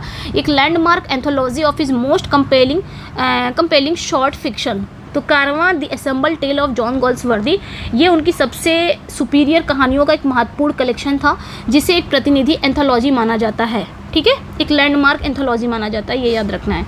नेक्स्ट पे आएंगे क्वालिटी क्या है, एक शॉर्ट स्टोरी है क्वालिटी। और a poignant tale of mister Gessler, a German boot maker whose commitment to quality craftsmanship tragically leads to his decline in the face of industrialization. तो क्वालिटी क्या है, ये जो कहानी है मिस्टर गैशलर, जो कि एक जर्मन के क्या थे, बूट मेकर थे, जो अपनी क्वालिटी और शिल्पनिष्ठ के प्रति बहुत समर्पित थे, डेडिकेटेड थे, और इंडस्ट्रियलाइजेशन के दबाव में टूट जाता है। ये सारी स्टोरी इसमें दिखाई गई है, ठीक है, क्वालिटी में। तो ये याद रखना है, मिस्टर गैशलर की स्टोरी है, एक जर्मन बूट मेकर थे, क्वालिटी एक शॉर्ट स्टोरी है ये। एस्से द कंडीशन ऑफ इंग्लैंड, यहाँ पे आ जाते हैं। अ नोटेबल कलेक्शन ऑफ गोल्सवर्दी एस्से, ये गोल्सवर्दी का सबसे नोटेबल कलेक्शन था, एस्से कलेक्शन था। Exploring the social issue of his time, ये क्या एक्सप्लोर करता है, उनके समय का सोशल इशू, जो सामाजिक मुद्दा है उसको, specially concerning class industrialisation and the state of England. तो ये इस प्ले में, इस हिस्से में क्या दिखाया गया है, जो सोशल इशू थे उस टाइम के, गोल्सवर्दी जब थे उस टाइम के जो सोशल इशू थे, और क्लास को दिखाया गया है, इंडस्ट्रियलाइजेशन, ठीक है, और इंग्लैंड की जो स्टेट है उसको, मतलब जो इंग्लैंड की स्टेट थी उस समय, वो सारी चीज़ें दिखाई गई हैं, ठीक है, सामाजिक असमानता जैसे मुद्दों को इसमें उन्होंने उठाया है। नेक्स्ट पे आएंगे a justification of the censorship of plays 1909 में आया था। ये गोल्सवर्दी का argument for regulating theatre content, presenting his views on censorship and its role in shaping public discourse. तो ये क्या था, ये भी देख लेते हैं।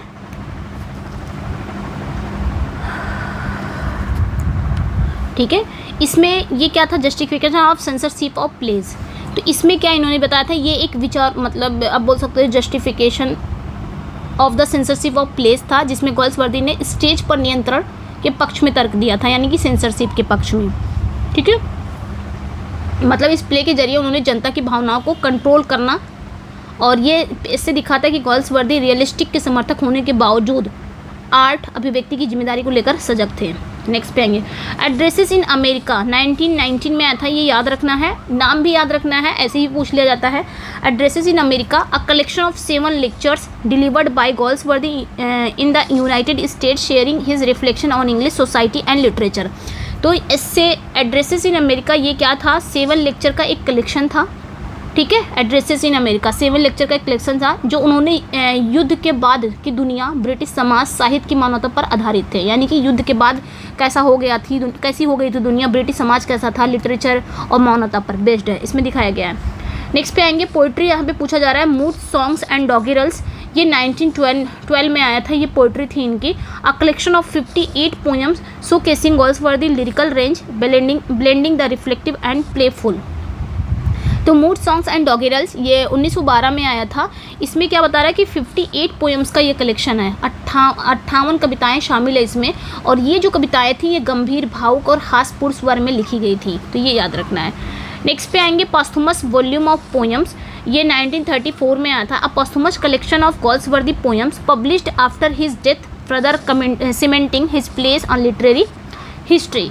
तो पास्थुमस वॉल्यूम ऑफ पोइट्री 1934 में आया था। ये गॉल्सवर्दी के डेथ के बाद पब्लिश हुआ था और ये कलेक्शन उनकी काव्य यात्रा का अंतिम प्रतीक था। ये केवल क्या थे, नॉवेलिस्ट या नाटककार नहीं थे, यानी कि बल्कि एक संवेदनशील कवि के रूप में भी स्थापित थे। कौन? हमारे गॉल्सवर्दी। नेक्स्ट पे आएंगे अ बिट ओ लव, ये 1915 में आया था। 3 एक्ट प्ले है, also consider a poetic exploration of love, emotions and human relationship. तो यहाँ पे क्या कहा जा रहा है, बिट ऑफ लव, ये 3 एक्ट में है, एक प्ले है जो लव को दिखाता है, मानवीय भावनाओं को दिखाता है, ह्यूमन के रिलेशनशिप को दिखाता है। ठीक है, नेक्स्ट पे आएंगे। अब यहाँ से क्या स्टार्ट है, फोरसाइट क्रॉनिकल के कुछ कैरेक्टर हैं, तो कैरेक्टर को भी जल्दी से देख लेते हैं। यानी कि फोरसाइट सागा के कुछ कैरेक्टर हैं, सिर्फ कैरेक्टर हैं, हमको कैरेक्टर जान के रखना है, तो जल्दी से इसको देख लेते हैं। सबसे पहला जो कैरेक्टर है फोरसाइट सागा का सबसे मेन कैरेक्टर है सोम्स फोरसाइट। ये एक ऐसा कैरेक्टर है कि the embodiment of the man of property, a solicitor whose deep possessiveness, ये पजेसिवनेस के लिए जाना जाता है। Traditional Forsyte values create conflict especially with his first wife Erin. Over time he becomes a more tragic and somewhat sympathetic figure in later chronicles. तो ये याद रखना है कि जो सोम्स फोरसाइट है ये man of the property, the man of the property का सिंबल है, प्रतीक है। कौन? सोम्स फोरसाइट। बहुत कठोर है, बहुत पजेसिवनेस है और संपत्ति के प्रति बहुत ज़्यादा लालची है, ये बोल सकते हो। और इसकी जो पहली पत्नी है, इसका नाम क्या रहता है, इरीन के प्रति उसका जो दमनकारी व्यवहार है बहुत ज़्यादा उसको एक प्रॉपर्टी के रूप में देखता है। आगे आते हैं। नेक्स्ट जो कैरेक्टर है इरीन हेरोन, जो बाद में फोरसाइट भी बन जाती है। Soames beautiful and enigmatic first wife. ठीक है, यानी कि ये सोम्स की सबसे ब्यूटीफुल और एनिग्मेटिक पहली बीवी है। ठीक है, पहली पत्नी है जो ब्यूटीफुल भी है, स्वतंत्रता और कला का प्रतीक है। She symbolize beauty, art and yearning for emotional freedom, often at odds with the materialism of the Forsyte family. Her character is believed to be inspired by Galsworthy's own wife Ada. तो यहाँ पे क्या कहा जा रहा है कि जो सोम्स की बीवी थी इसका नाम क्या था, एरीन। ठीक है, ये ब्यूटी की, लिबर्टी की और कला की प्रतीक है, जो भावनात्मक स्वतंत्रता की तलाश में है और फोरसाइट परिवार की भौतिकवादी सोच से संघर्ष करती है। और ऐसा कहा जाता है ये जो कैरेक्टर है ये गॉल्सवर्दी की पत्नी एडा से प्रेरित मानी जाती है, तो ये भी याद रखना है। नेक्स्ट वन पे आएंगे। नेक्स्ट जो कैरेक्टर है यंग जॉलीऑन फोरसाइट। ये कौन रहता है, एक artist and a more liberal member of the Forsyte family, often providing a contrast to the rigid and materialistic Soames. He eventually marriage Irene. अब ये कौन रहता है, यंग जॉलीऑन, तो ये सोम्स का भाई रहता है। ठीक है, सोम्स का भाई रहता है और फोरसाइट परिवार का एक मेंबर भी रहता है। ठीक है, चचेरा भाई रहता है सोम्स का, जो बहुत कला प्रेमी, उदार और संवेदनशील कलाकार है। वह ये क्या करता है, ये एरीन से शादी कर लेता है, फोरसाइट मूल्यों का विरोध करता है। ये चीज़ें याद रखें, यानी कि पहले वो एरीन किसकी बीबी रहती है, सोम्स की, बाद में यंग जॉलीऑन की बन जाती है बीबी। ठीक है, ओल्ड जॉलीऑन फोरसाइट ये कौन रहते हैं, ये यंग जॉलीऑन के फादर रहते हैं and Elder member of the Forsyte family. ये फोरसाइट फैमिली के एल्डर मेंबर हैं who appreciate beauty and displays a more compassionate nature particularly towards arene. अब यहाँ पे लेकिन एरीन के प्रति ये सहानुभूति रखते हैं, दया, प्रेम और सौंदर्य की सराहना करते हैं उसके, जो ओल्ड जॉलियन है। ठीक है, फिलिप बॉशनी कौन है, तो ये याद रखना है, a young idealistic architect engaged to June Forsyte, young Jolion's daughter. He has a tragic affair with Irene in The Man of the Property, which complicate the family relationship. तो फिलिप बॉशनी एक young और idealist architect है जो जून foresight से engaged है, यानी कि जून foresight से इसकी मंगनी हो गई है। और जून फोरसाइट कौन है, ये यंग जॉलियन की बेटी रहती है। और इसका एक ट्रेजिक अफेयर भी अलग ही चलता है। जब मैन ऑफ प्रॉपर्टी स्टार्ट होता है ना, उसमें सोम्स फोरसाइट की बीबी एरीन रहती है, तो वहाँ पे इसको बुलाता है फिलिप बॉशनी को आर्किटेक्ट वगैरह, क्योंकि आर्किटेक्ट रहता है घर और बनवाने के लिए, तो वहाँ पे बुलाता है। तो इरीन से इसका अफेयर चलता है, तो ये भी याद रखना है। ठीक है, किसका अफेयर चलता है, फिलिप बॉशनी से एरीन का अफेयर भी चलता है। और ये फिलिप बॉशनी का इंगेज भी रहता है जून फोरसाइट से। जून फोरसाइट कौन रहती है, जॉलियन की बेटी रहती है। नेक्स्ट जो कैरेक्टर है फिल्यूर फोरसाइट, जिन्हें मॉन्ड कहते हैं, daughter of Soames Forsyte and his second wife Annette. अब यहाँ पे जो आपका सोम्स फोरसाइट है ये भी शादी कर लेता है, किससे शादी कर लेता है, एनेट से। इरीन को छोड़ देता है, उसके बाद एनेट से शादी कर लेता है और इनसे दोनों की एक बेटी होती है जिसका नाम रहता है फिल्यूर फोरसाइट। ठीक है, a central character in the modern comedy she represent, ये सेंट्रल कैरेक्टर है मॉडर्न कॉमेडी की, कौन, फिल्यूर। आगे कहानी यही बढ़ाती है जब मॉडर्न कॉमेडी स्टार्ट होता है। She represent the restless modern young women of the 1920s torn between her love for Jon Forsyte and her marriage to Michael Mont. तो ये याद रखना है, फिल्यूर जो है ये सोम्स और एनिट की बेटी है, वो मॉडर्न कॉमेडी के मेन नायिका है, मेन हीरोइन है, और बहुत ही स्वभाव से कैसी होती है, बहुत आधुनिक, आत्मविश्वासी, बहुत भावुक होती है, और अपने चचेरे भाई जॉन फोर्साइट से प्रेम करती है, लेकिन माइकल मॉन्ड से विवाह करती है। तो ये याद रखना है, ये जॉन फोर्साइट से, इसका चचेरा भाई रहता है जॉन फोर्साइट, और इसी से ये प्यार करती है, लेकिन माइकल मॉन्ड से ये शादी करती है। नेक्स्ट पे आएंगे माइकल मॉन्ड कौन है। Michael Mont Fleur Forsyte husband. Michael Mont कौन है, ये फिल्यूर फोर्साइट का हस्बैंड होता है, publisher and later a member of parliament. बाद में ये पार्लियामेंट का मेंबर भी बन जाता है। He is often idealistic and involve a social schemes but his relationship with Fleur faces challenges. तो ये याद रखना है, जो माइकल मॉन्ड है ये फिल्यूर का पति रहता है, बाद में क्या बन जाता है, पार्लियामेंट का मेंबर बन जाता है और सामाजिक सुधारों में लग जाता है, परंतु फिल्यूर का साथ उसका संबंध जटिल होता है, मतलब सही नहीं रहता दोनों का संबंध। जॉन फोर्साइट कौन है, तो Jon Forsyte son of young Jolyon and Irene. तो ये जॉन फोर्साइट याद रखना है, ये इरीन, यंग जॉलियन और इरीन का बेटा रहता है। ये जो जॉन फोर्साइट है ना, ये यंग जॉलियन और इरीन का बेटा रहता है, जिससे ये क्या बोलती हैं, फिल्यूर फोर्साइट प्यार करती है। फिल्यूर फोर्साइट कौन रहती है, सोम्स की बेटी रहती है, सोम्स और एनिट की बेटी रहती है। नेक्स्ट पे आएंगे, तो यहाँ तक हो गया ना। ये फिल्यूर का cousin and her first love होता है, whose reappearance in modern comedy causes emotion turmoil and complication her life. तो यहाँ पे अपने मैंने बता दिया कि जो एक चीज़ याद रखना है कि जो फिल्यूर फोर्साइट रहती है ना, वो आपके सोम्स फोर्साइट और एनिट की बेटी रहती है, और जो जॉन फोर्साइट होता है ये एरीन और यंग जॉलियन की बेटी रहती है। बाद में रिश्ता चेंज हो जाता है दोनों का ना, सोम्स फोर्साइट एरीन का तलाक हो जाता है, इरीन कहीं और यंग जॉलियन से शादी कर लेती है, और जो सोम्स है वो एनिट से शादी कर लेता है। तो उसकी जो दो बेटी होती है सोम्स की, उसका नाम रहता है फिल्यूर, और इसका जो बेटा होता है इसका नाम जॉन होता है। अब जॉन और फिल्यूर में प्यार हो जाता है, मतलब फिल्यूर प्यार करती है, ठीक है। अंट हेस्टर फोर्साइट, ये कौन रहते हैं, एक older prominent member of the Forsyte family. ये ऑलरेडी फोर्साइट परिवार की पुरानी पीढ़ी के रिप्रेजेंट करते हैं, embodying the traditional Forsyte values and often serving as a symbol of the old generation mindset. Next पे आएंगे, नेक्स्ट वन पे आएंगे डैनी चैरल। ये लास्ट में हमने देखा ना, एंड ऑफ द चैप्टर, चैरल परिवार की स्टोरी वहाँ से स्टार्ट हो जाती है एंड ऑफ द चैप्टर में, यानी कि जो थर्ड ट्रायलॉजी है वहाँ पे जो स्टोरी स्टार्ट होती है वो चैरल परिवार से ही होती है। तो डैनी चैरल याद रखना है, ये भी कैरेक्टर है, main protagonist of and of the chapter trilogy. तो ये मेन प्रोटैगनिस्ट होता है मेड इन वेटिंग का, ये कैरेक्टर आपको मिलेगा। A relative of the Forsyte, ये फोर्साइट का रिलेटिव होता है, बाय मैरिज शादी हो जाती है। Known for their kindness, intelligence and compassionate nature, Danny brings fresh a perspective of the family saga. ठीक है, यहाँ तक हो गया। अब आते हैं नेक्स्ट कैरेक्टर पे। आपके फोर्साइट सागा का जो मेन कैरेक्टर था वो हमने देख लिया है। नेक्स्ट पे आएंगे कैरेक्टर्स इन जॉन गोल्सवर्दी वर्क्स। अब कुछ कैरेक्टर हैं जो बहुत इंपॉर्टेंट हैं, उनको भी देख लेते हैं। वो तो फोर्साइट सागा का था, अब यहाँ से कुछ कैरेक्टर ऐसे हैं उनके प्लेस वगैरह से हैं, तो देख लेते हैं। सबसे पहला जो कैरेक्टर है विलियम फाल्डर, ये आपको जस्टिस में मिलता है। ये एक यंग सेंसिटिव सॉलिसिटर क्लर्क है, जूनियर क्लर्क है, who commits forgery out of love for Ruth Honeywill. इसकी तो स्टोरी आप लोगों को पता ही होगी। His tragic journey highlight the dehumanizing effect of the penal system ultimately leading to his downfall। तो ये तो पता ही है, अपनी प्रेमिका रूथ हनीविल को बचाने के लिए बेचारा क्या करता है, 9 पाउंड को 90 पाउंड में बदल देता है। बाद में उसके साथ क्या होता है, उसको कारावास में डाल दिया जाता है। ये सारी चीज़ें तो बताइए। नेक्स्ट पे आएंगे रूथ हनीविल। रूथ हनीविल ये भी जस्टिस की कैरेक्टर है, एक मैरिड वुमेन है, ट्रैप्ड इन अब्यूजिव रिलेशनशिप में बेचारी फंसी हुई है, for home Falder commits his crime. ठीक है, तो फाल्डर की प्रेमिका है जो शादीशुदा है, अपने पति की पिटाई और मानसिक उत्पीड़न से जूझ रही है। तो यहाँ पे क्या कह रहा है कि Ruth situation exemplifies the limited options available to women of the time and the injustice they faced. तो रूथ का जो कैरेक्टर हमें क्या दिखा रहा है कि ऐसे बहुत सारी औरतें होंगी जो इस तरह की शादियों में फंसी होंगी और जिनके पास कोई ऑप्शन नहीं होता है कि उन्हें क्या करना है।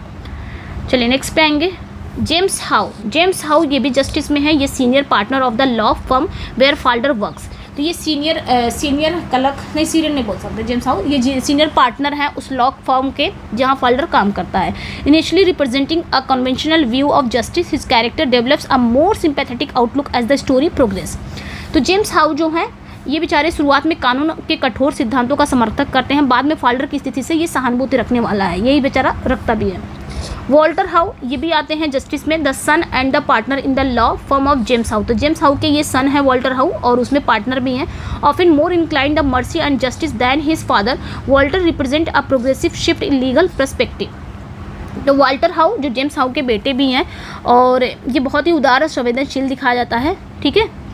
नेक्स्ट पे आएंगे रॉबर्ट कुक्सन, नेक्स्ट कैरेक्टर है, ये भी जस्टिस के हैं। द मैनेजिंग क्लर्क, ये सीनियर क्लर्क रहता है the law firm, known for his human but timid nature, offering a contrast the more rigid character around him. तो जो रॉबर्ट कुक्सन कैसा है, सीधा साधा है, डरपोक है किंतु दिल से अच्छा है, ठीक है। नेक्स्ट पे आएंगे, नेक्स्ट कैरेक्टर पे आते हैं, वहाँ पे जस्टिस का खत्म हो गया, जो मेन था वो हमने ले लिया है, Jones.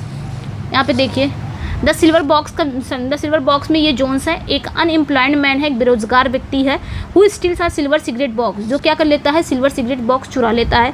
His harsh treatment by the law contrast sharply with the privilege treatment of Jack Barthwick, highlighting the social inequalities of the time. तो उसका अपराध जैक बार्थविक, मतलब जो जैक बार्थविक होता है वो भी सेम चोरी करता है लेकिन सज़ा ज़्यादा इसी को मिलती है, ठीक है। दोनों सेम चोरी करते हैं लेकिन सज़ा किसको मिलती है, सिर्फ गरीब को। नेक्स्ट पे आएंगे Jack Barthwick, the silver box में भी कैरेक्टर है। The privilege son of liberal MP Jack steals, तो ये लिबरल एमपी का बेटा रहता है। जैक स्टील क्या करता है, सिगरेट बॉक्स को चुराता है, but faces her lighter consequences than Jones, exposing the class bias within the justice system. यहाँ पे वो सिगरेट बॉक्स नहीं चुराता है जैक्स, वो पर्स चुराता है, लेडी रेटिक्यूल, ठीक है, वो पर्स चुराता है, पर्स चुरा के ले आता है, लेकिन उसको सिर्फ फटकार मिलती है। जोन को क्या मिलता है, सज़ा मिलती है, ठीक है, ये याद रखना है। नेक्स्ट पे आएंगे जॉन बार्थविक एमपी, और यहाँ पे भी सिल्वर बॉक्स में जैक के फादर हैं, whose liberal principle are tested when his son is involved a theft, forcing him to confront the contradiction between his ideas and his son actions. तो ये याद रखना है, जैक के पिता हैं जो जॉन बार्थविक है, ये जैक के पिता है, एक उदारवादी सांसद हैं जो खुद को नैतिक आदर्शों का समर्थक मानते हैं। जब उनका बेटा गलती करता है तो उसके सिद्धांतों की परीक्षा भी करते हैं। तो गोल्सवर्दी यहाँ दिखा रहे हैं, जब सिद्धांत निजी हित से टकराते हैं ना तो बहुत सारे सिद्धांत हार जाते हैं। हम सिद्धांत करते तो हैं, मतलब ये चीज़ करना नहीं चाहिए, ऐसा होना चाहिए, लेकिन जब हमारे अपने ही वो चीज़ करें तब वो चीज़ें क्या होंगी, जब हमारे अपने ही वो चीज़ें करने लग जाते हैं। नेक्स्ट पे आएंगे मिस्टर गैसलर। मिस्टर गैसलर क्वालिटी में पाए जा रहे हैं, ये जो कैरेक्टर है मिस्टर गैसलर ये क्वालिटी में है। A dedicated German boot maker हैं लंदन के, who despite her craftsmanship and devotion to quality faces financial ruin due to mass production. His tragic fate underscores the tension between a traditional craftsmanship and industrialization. तो ये जो आपके गैसलर हैं, ये एक German जूता मेकर हैं जो लंदन के वर्षों में बेहतरीन गुणवत्ता के, मतलब इनकी क्वालिटी क्या है कि ये अच्छा जूता बनाते हैं, ठीक है। तो ये लेकिन जो शिल्प कला गुणवत्ता के लिए सबसे ज़्यादा फेमस हैं, लेकिन बड़े बड़े व्यवसाय फैशन मशीन निर्माण के सामने इनकी दुकानें बंद हो जाती हैं और यही दरिद्रा, मतलब वह दरिद्रता में मर जाता है बेचारा, गरीबी में मर जाता है। क्वालिटी तो अच्छा है कि हाँ अच्छा बूट मेकर है, लेकिन बड़े बड़े जो व्यवसाय फैशन है, जो मशीन निर्माण है, उनके सामने इनकी दुकानें बंद हो जाती है, बेचारा गरीबी में मर जाता है। नेक्स्ट पे आएंगे थीम्स इन जॉन गोल्सवर्दी वर्क। अब यहाँ पे थीम्स देखेंगे गोल्सवर्दी के, उनके वर्क के कुछ थीम्स हैं। Social class and in equality, ये कहाँ मिलता है, सोशल क्लास इन इक्वालिटी, ठीक है। Social class and inequality, Galsworthy consistently critic the rigid British class system, focusing on the disparities between the rich and poor. He explored how upper classes maintain their power at the expenses of the working class. ठीक है, तो इसमें दिखाया गया है गोल्सवर्दी, जो ये दिखा रहे हैं कि गोल्सवर्दी का मेन फोकस जो होता है ब्रिटेन की कठोर वर्ग व्यवस्था पर रहा है, ठीक है। उन्होंने अमीर और गरीब के बीच गहरी खाई को दिखाया है, सामाजिक अन्याय को दिखाया, कानूनी असमानता को उजागर किया है। और उनके ये सारे प्ले कौन कौन से हो सकते हैं, जस्टिस हैं, सिल्वर बॉक्स है, आइलैंड फेरिसीज। इस थीम को एकदम रियलिस्ट दिखाया जा रहा है, ठीक है। नेक्स्ट पे आएंगे मटेरियलिज्म एंड प्रॉपर्टी। तो ये क्या है, भौतिकवाद एंड संपत्ति। तो अ सेंट्रल थीम, ये भी थीम था, ये फोर साइड सागा का थीम है, where the obsession with the wealth and possession is explored. Galsworthy critic how people especially the Forsyte treat others and even their relationship as mere property. तो Forsyte saga का यही based है, संपत्ति, अधिकार, स्वामित्व, ये सारी चीज़ें। जैसे फोर साइड कैरेक्टर है, सोम्स फोर साइड अपने रिश्तों को भी जायदाद की तरह देखता है। तो गोल्सवर्दी ने ये दिखाया कि कैसे लोग धन दौलत प्रॉपर्टी की लालसा करते हैं, अधिकार की भावना में वो क्या करते हैं, अपने जो सगे संबंधी हैं, प्रेम है, उसको नष्ट करते जा रहे हैं सिर्फ प्रॉपर्टी के चक्कर में। जस्टिस एंड लीगल सिस्टम, ये कहाँ दिखाता है, ये जो पहला था ना, इसमें आपके सिल्वर बॉक्स आते हैं, ठीक है। अब यहाँ पे क्या कर रहा है, जस्टिस एंड लीगल सिस्टम, ये चीज़ें आपको कहाँ देखने को मिलेंगी। Galsworthy critically examine the flaws within the British legal penal system, focusing on their impersonality and capacity for grave injustice as seen in Justice. तो ये आपके जस्टिस का थीम है। तो गोल्सवर्दी ने इसमें ब्रिटिश कानूनी और पैनल सिस्टम को दिखाया है, उनकी खामियों पर, उनकी जो कमियां हैं उन पर दिखाया है। कानूनी व्यवस्था केवल कागजी यांत्रिक होती हैं, इसमें ये सारी चीज़ें उन्होंने दिखाया है। न्याय की अमानवीयता, व्यक्तिहीनता उन्होंने प्रमुख रूप से दिखाया है। जैसे जस्टिस में उन्होंने दिखाया है कि न्याय किसके साथ, मतलब छोटी सी गलती भी है, छोटी सी गलती होती है और न्याय क्या करता है, उसे कहाँ से कहाँ लेकर चलाया जाता है। सॉलिटरी कन्फाइनमेंट, ये सारी चीज़ें दिखाई गई हैं, मतलब जेल सुधार ये बोल सकते हो। Prison reform, a strong advocate for reforming harsh prison condition. Goldsworthy especially criticized the use of solitary confinement, reflecting his concern for human treatment of prisoners. वही मैंने अभी बताया गोल्सवर्दी का, ठीक है। उन्होंने प्रिजन रिफॉर्म के लिए समर्थन किया है, सॉलिटरी कन्फाइनमेंट की आलोचना उन्होंने की है। नेक्स्ट पे आएंगे marriage, love and divorce. Marriage, love and divorce, his works, particularly the Forsyte saga, explore the struggles with unhappy marriage, societal constraints on love, possessive and the difficult surrounding divorce. तो Galsworthy ने कई work में, specially Forsyte saga में, उन्होंने शादी के अंदर अगर किसी की शादी अच्छी नहीं चल रही है उस चीज़ को दिखाया है। समाज के प्रेम पर प्रतिबंध, वो सारी चीज़ें दिखाई हैं। मालिक और तलाक के, मतलब मालिकी और तलाक के जटिल पहलुओं को भी दिखाया। उन्होंने दिखाया कि कैसे व्यक्तिगत स्वतंत्रता और प्रेम पर सामाजिक दबाव है, मतलब हम कहीं भी स्वतंत्र नहीं हैं, संपत्ति की लालसा एकदम हावी है। ये सारी चीज़ें इन्होंने दिखाया है। नेक्स्ट पे आएंगे social change and tradition versus modernity. Galsworthy depicted the clash between old tradition and new values, especially during the transition from the Victorian era to post world war first period, capturing the tensions and societal evolution. तो यहाँ पे भी कहा जा रहा है सामाजिक परिवर्तन पर, यानी कि सोशल चेंज और ट्रेडिशन प्लस मॉडर्निटी, यानी कि गोल्सवर्दी ने पुरानी परंपराओं को नए मूल्यों के बीच टकराव दिखाया है, खासकर विक्टोरियन एरा के, यानी कि जब आपका फर्स्ट वर्ल्ड वार हो गया था उसके बाद का समय कैसा हो गया, वो सारी चीज़ों को उन्होंने दिखाया है। किस प्रकार समाज के अंदर मतलब समाज के अंदर विकसित हो रहे नए नए जो नियम हैं, नए नए जो परंपराएं हैं और आधिकारिक पुराने तरीक़ों को चुनौती दे रहे हैं, जो समाज में क्या ला रहे हैं, तनाव परिवर्तन ला रहे हैं, ये सारी चीज़ों को दिखाया है। Industrial relation and labor conflict. Goldsworthy explored the themes of strike and the struggle between capital and the labor, particularly in strife reflecting the social and economic upheaval of the time. तो ये याद रखना है। तो इसमें भी उन्होंने दिखाया है, किसमें, स्ट्राइफ में। स्ट्राइफ में क्या दिखाया उन्होंने, उच्च वर्ग के जो दोहरा मानदंड को दिखाया, जिसमें लोक सामाजिक साख के नाम से, ठीक है। इसमें भी उन्होंने कैपिटल एंड लेबर के बीच स्ट्रगल को दिखाया है। नेक्स्ट पे आएंगे hypocrisy of social convention. His works often expose the double standards and moral hypocrisies prevalent in the upper middle class society, showing how societal norms are often shallow and unjust. तो hypocrisy, social convention में जो hypocrisy है, सामाजिक परंपराओं का जो पाखंड है, ये सारी चीज़ें भी इन्होंने दिखाया है, ठीक है। चलिए नेक्स्ट में आएंगे individual versus society. Individual versus the tension between individuals' desires or concerns and the pressures of the societal expectation is a recurring motif in his works, especially characters like Soames Forsyte, ठीक है। तो यहाँ पे भी, ठीक है, तो यहाँ पे दिखाया गया कि सोम्स फोर्साइट जैसे जो कैरेक्टर हैं वो क्या करते हैं, अपनी इच्छाओं और सामाजिक दबाव के बीच उलझे होते हैं। तो इसमें गोल्सवर्दी ने ये दिखाया कि कैसे समाज का जो दबाव व्यक्ति को अपने ही स्वतंत्र विचार इच्छाओं को समझौता करने पर मजबूर करता है। वीमेन राइट, तो ये भी इनके प्ले में हमको मिलता है। इन्होंने इस पर भी आवाज़ उठाई है, वीमेन राइट एंड सफ्रेज पर, मत अधिकार पर, मतदान पर।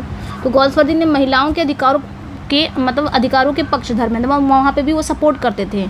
उनके वर्क में हमें देखने को मिलेगा महिलाओं की सामाजिक और कानूनी सीमाओं को दिखाया गया है खासकर, ठीक है। तो advocate for women suffrage, Galsworthy work often portray women who are struggling against societal and legal limitation. तो ये याद रखना है, ये सारे थीम है उनके वर्क के, ओके। नेक्स्ट पे आएंगे एनिमल राइट्स पे भी उन्होंने उठाया, पशु अधिकार पे भी उठाया है, ठीक है, कि पशुओं को इस तरह मारा नहीं जा सकता, उनके कल्याण के लिए, पशु के वेलफेयर के लिए उन्होंने अभियान चलाया था। तो ये भी सारी चीज़ें इनके प्ले में देखने को मिलती है। कैपिटल पनिशमेंट भी है, यानी कि address in Dark Angel where Galsworthy examine the moral and ethical implication of the death penalty. तो डार्क एंजल इनका वर्क था, वहाँ पे भी कैपिटल पनिशमेंट दिखाया गया है। नेक्स्ट पे आएंगे pessimism and critic of war, युद्ध का विरोध और शांति, यहाँ पे भी इन्होंने दिखाया है, इन्होंने अपने वर्क में भी दिखाया है। ठीक है, उन्होंने ये दिखाया कि युद्ध के बाद मानव पीड़ा विनाश कितना गहरा और अस्थायी हो गया था। ये पूरा पढ़ने का मतलब नहीं है, बस ये है कि आप बस इस थीम से वाकिफ़ रहिएगा कि थीम क्या क्या है। गोल्सवर्दी ने समाज के किन किन मुद्दों को उठाया है, किन किन मुद्दों के वो पक्ष में थे। Man of property as a type, Soames Forsyte sub as the archetype of man of property. ठीक है, यानी कि man of property Soames Forsyte के लिए जाना जाता है। नेक्स्ट पे आएंगे लॉ एज अ मशीन, तो कानून को एक यांत्रिक प्रक्रिया के रूप में उन्होंने दिखाया है कि लॉ क्या है, एक मशीन के रूप में है, इन्होंने इसमें दिखाया है। नेक्स्ट पे आएंगे फेल्योर ऑफ रिहैबिलिटेशन, साहित्य में सामाजिक चेतना को इन्होंने दिखाया है। उनके प्ले और नॉवेल में अक्सर हमें सामाजिक अन्याय और असमानताओं को उजागर करने के लिए, मतलब उनके प्ले में अक्सर ये सारी चीज़ें देखने को मिलती है। सोशल कॉन्सेंस इन लिटरेचर, तो ये भी याद रखना है, सोशल कॉन्सेंस इन लिटरेचर, यानी कि साहित्य में सामाजिक चेतना देखने को मिलती है। ठीक है, नेक्स्ट पे आएंगे critic of Victorian Edwardian era, तो गोल्सवर्दी ने यहाँ पे क्या किया है, जो विक्टोरियन एडवर्डियन एरा का मोरालिटी है उस पर उन्होंने क्रिटिक किया है। Openly challenge the eras repressive moral codes, particularly those that trapped individuals, especially women, within rigid societal norms। तो ये सारी चीज़ें आपने याद रखनी है। plight of the underprivileged, his stories consistently highlight the lack of opportunity and harsh realities faced by the working class as seen in fraternity and the silver box। तो इन्होंने सबसे ज़्यादा हाईलाइट किसको किया है, फ्रेटर्निटी और सिल्वर बॉक्स जैसे story में उन्होंने दिखाया वर्किंग क्लास। ठीक है, ये सारी चीज़ें उन्होंने दिखाई है। मॉरल डिलेमा, ओके, ये भी आपने देखना है, मॉरल डिलेमा। नेक्स्ट पे आएंगे style technique and literary influence of John Galsworthy, तो गोल्सवर्दी का जो स्टाइल टेक्निक थी वो कैसा था, इन्फ्लुएंस कैसा था, ये भी देख लेते हैं। Galsworthy is primarily associated with the realism and social realism literary movement, तो ये याद रखना, गोल्सवर्दी रियलिज्म और सोशल रियलिज्म साहित्यिक आंदोलन से जुड़े थे। ये क्वेश्चन पूछ लिया जाता है, इसलिए ये इंपॉर्टेंट है, इस मूवमेंट से ये जुड़े थे। ठीक है, focusing on everyday life and social critic, और ये जो मूवमेंट था इसका मुख्य उद्देश्य था समाज के वास्तविक जो जीवन चल रहा है, वास्तविक चीज़ें उसको दिखाना। तो गोल्सवर्दी की राइटिंग में हमें देखने को मिलता था सामाजिक आलोचना थी। ठीक है, his writing style is marked bye realism, compassion and sharp social commentary, making him a literary reformer of conscience. तो गोल्सवर्दी की राइटिंग में हमें क्या मिलता है, उनकी राइटिंग शैली में रियलिज्म से वो बहुत ज़्यादा प्रभावित थे, यानी कि रियलिज्म मतलब रियलिटी, भाई रियलिटी ही दिखाते थे समाज के मुद्दों को, जिसमें जीवन की सच्चाइयाँ और समाज के अलग अलग पहलुओं को दिखाते थे। ठीक है, ही possessed profound psychological insight and observational skills, particularly in portraying the internal conflict of his characters। तो गोल्सवर्दी के पास गहरी मनोवैज्ञानिक समझ थी और अवलोकन कौशल भी था, जो उन्हें अपने कैरेक्टर में देखने को मिलता था, उनके कैरेक्टर में देखने को मिलता था। ये सारी चीज़ें, आंतरिक संघर्ष, जटिलताएँ बखूबी उनके कैरेक्टर में देखने को मिलता था। ठीक है, यानी कि उनके कैरेक्टर की जो मनोवैज्ञानिक प्रवृत्तियाँ होती थी वो बहुत संवेदनशील तरीके से उनको पोर्ट्रे करते थे, जिससे रीडर उनके दर्द और संघर्षों को महसूस कर सके। इस तरह वो कैरेक्टर को दिखाते थे, जो रीडर हो या ऑडियंस हो वो उनके दर्द तक को महसूस कर ले। His prose is known for clarity, precision and evoking इमर्जी, creating vivid and relatable scenes. तो यहाँ पे भी याद रखना है। ठीक है, गोल्सवर्दी की जो गद्य शैली थी यानी कि प्रोज स्टाइल थी वो कैसी थी, क्लियर थी, सटीकता थी। उनकी राइटिंग में ना दृश्य और स्थानों का वर्णन बहुत ही सजीव और वास्तविक था। मैंने कहा ना कि अगर आप देख रहे हो गोल्सवर्दी का प्ले स्टेज पर देख रहे हो तो जो ऑडियंस है ना उसको लगेगा ये सब कुछ रियल में हो रहा है, बस इतना ही समझ जाओ आप। ठीक है, बस इतना ही आप समझ जाओ। In his plays frequent use, तो यहाँ पे वही चीज़ बताया है, रिलेटेबल सीन देखने को हमको मिलता है। ओके, रिलेटेबल सीन, ऐसा लगता है कि सब कुछ रियल में हो रहा है। In his plays, he frequently used neutralistic dialogue, echoing real speech patterns, the heightened realism। तो यहाँ पे भी कहा जा रहा है गोल्सवर्दी के प्ले में नेचर डायलॉग का प्रयोग बहुत समान था, जो वास्तविक बातचीत की तरह महसूस होते थे। मतलब ऐसा लगता था जो कैरेक्टर डायलॉग आपस में बातचीत कर रहे हैं सब कुछ रियल हो रहा है। He employed free indirect discourse, especially in his novels, reveal characters' inner worlds without authorial intrusion। तो तो यहाँ पे भी कहा जा रहा है कि गोल्सवर्दी ने फ्री इनडायरेक्ट डिस्कोर्स का तकनीक भी यूज़ किया था, फ्री इनडायरेक्ट डिस्कोर्स का ये भी डिवाइस इन्होंने यूज़ किया था, स्पेशली अपने नॉवेल्स में इन्होंने फ्री, ये याद रखना है, फ्री इनडायरेक्ट डिस्कोर्स ये एक डिवाइस है, इसका यूज़ उन्होंने अपने नॉवल में किया था। इसका मतलब ये हुआ है कि वो कैरेक्टर के आंतरिक विचारों और भावनाओं को बिना लेखक के हस्तक्षेप के सामने लाते थे। ठीक है, यानी कि वहाँ पे राइटर का हस्तक्षेप नहीं रहता था, जो कैरेक्टर का आंतरिक विचार था, जो भावनाएं थे, वो ऐसे ही ऑडियंस के सामने आ जाती थी। नेक्स्ट वन पे आएंगे। His early literary influence include Emile Zola and Henrik Ibsen, ये इंपॉर्टेंट है, ये याद रखना है। ठीक है, गोल्सवर्दी की जो राइटिंग थी, गोल्सवर्दी के राइटिंग पर किसका, एमिल जोला और हेनरिक इब्सन का प्रभाव था, तो ये याद रखना, एमिल जोला और हेनरिक इब्सन का प्रभाव था। Galsworthy plays follow the problem play and thesis play tradition, तो गोल्सवर्दी किसको फॉलो करते थे, मतलब कैसे लिखते थे, किसको फॉलो करते थे, प्रॉब्लम प्ले और थीसिस प्ले को। मैंने बताया ना प्रॉब्लम प्ले क्या होते हैं, थीसिस प्ले क्या होते हैं, और जैसे इब्सन और जॉर्ज बर्नार्ड शॉ के प्ले है यहाँ पे दिखाया गया है। नेक्स्ट पे आएंगे, ये लोग भी क्या करते थे, मोरल सोशल कॉन्फ्लिक्ट को दिखाते थे। जोसेफ कॉनराड एक लाइफ लॉन्ग फ्रेंड थे, इनके कंटेम्प्रेरी भी थे, इनकरेज गोल्सवर्दी राइटिंग, तो इन्होंने क्या किया था, गोल्सवर्दी की राइटिंग में इनको इंकरेज किया था। नेक्स्ट पे आएंगे, his dramatic technique embrace straight forward construction allowing natural development of events and character, तो यहाँ पे भी याद रखना है कि गोल्सवर्दी की जो ड्रामेटिक डिवाइस थी उसमें घटनाएं और कैरेक्टर का विकास सीधा सरल होता था। उनका उद्देश्य जो होता था ना, उनका जो उद्देश्य था वो घटनाएं प्राकृतिक रूप से विकसित थी, ऐसा लगता था कि सब कुछ नेचुरल है। कैरेक्टर की यात्रा की समझ रीडर को अच्छे से समझ में आती थी।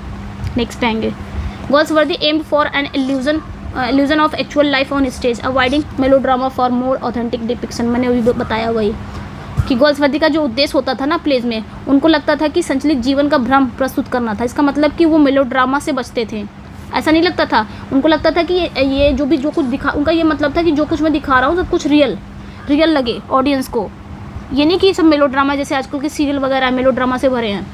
He was a master of plot and structure, तो ये मास्टर ऑफ प्लॉट थे, ये मास्टर थे प्लॉट एंड स्ट्रक्चर के, तो ये याद रखना है, इंपॉर्टेंट है, पूछ लिया जाएगा कौन प्लॉट और स्ट्रक्चर के मास्टर थे, तो गोल्सवर्दी थे। ठीक, क्योंकि उनके जो प्लेज वगैरह होते थे वो सस्पेंस और संगठित होते थे। He use symbolism and metaphor effectively, तो ये सिम्बॉलिज्म और मेटाफर को बहुत अच्छे तरीके से यूज़ करते थे। Subtle humour and irony permeate his work, gently exposing societal absurdities and hypocrisies without malice, तो यहाँ पे भी आपने याद रखना है कि गोल्सवर्दी के वर्क में ना हमें कैसा देखने को मिलता है, ह्यूमर देखने को मिलता है, आयरनी से भरी होती है, विडम्बना से भरी होती है, यानी कि वो समाज की बेवकूफ़ियाँ और पाखंडों के बिना उनके क्या करते थे, समाज की बेवकूफ़ियाँ पाखंडों उनके गलतियों को दिखाते थे। और इनका मतलब ये नहीं था, उनका जो कॉमेडी मतलब उनका जो हास्य था वो कभी केवल मजाक या व्यंग्य ही नहीं था, बल्कि समाज के असंगत विरोधाभासी पहलुओं को समझ को बढ़ावा देना भी था। His narrative often juxtaposes realistic dialogue with reflective passage, तो ये भी याद रखना है। ठीक है, मतलब गोल्सवर्दी की स्टोरी में अक्सर वास्तविक संवाद दिखते थे, एकदम रियली, यानी कि रियलिस्टिक डायलॉग देखने को मिलता था। और इम्पोर्टेंट क्या है, इंपॉर्टेंट देख लेते हैं, यही सारी चीज़ें देखने के लिए मैंने सब बता दिया है। अच्छा, यहाँ पे देख लेंगे, Galsworthy writing vividly capture the social modes and conversation pattern early 20th century Britain, तो ये भी याद रख लेना है। ठीक है, तो गोल्सवर्दी ने अपनी राइटिंग में 20th सेंचुरी के ब्रिटिश समाज के सामाजिक आचार व्यवहार और डायलॉग पैटर्न को जीवित रूप से दिखाया है अपने प्ले में, तो ये याद रखना है। और यहाँ पे देख सकते हैं, ये देख लीजिए 67 वाला पे आ जाते हैं। Galsworthy literary journey began in 1897 with a short story collection, मतलब इन्होंने लिटरेरी जर्नी कैसे स्टार्ट किया था, 1897 में एक short story 9 short story collection इन्होंने लाया था फ्रॉम द फोर विंड्स, जो इनके शुडेनिम के तहत पब्लिश हुआ था, ये याद रखना है। ये भी इंपॉर्टेंट है, ऑनर्स लेगेसी लिटरेरी, तो सिग्निफिकेंस है जॉन गोल्सवर्दी का, ये याद रखना है। जॉन गोल्सवर्दी को अवार्ड कब मिला था, कौन सा अवार्ड, नोबेल प्राइज़ 1932 में, तो ये याद रखना है। ठीक है, और Nobel citation praised his distinguished art of narration which takes its highest form in the Forsyte saga, तो यहाँ पे भी याद रखना है इनको क्यों मिला था नोबेल प्राइज़, मतलब इनको नोबल जो पुरस्कार मिला था उसमें इन्होंने तारीफ़ में कहा गया था कि गोल्सवर्दी की जो स्टाइल है यानी कि कथन कला में बहुत ज़्यादा वो फेमस हैं, जो विशेष रूप से फोर्साइट सागा के लिए इनको मिला था, जो विशेष रूप से फोर्साइट सागा में दिखाई देता है।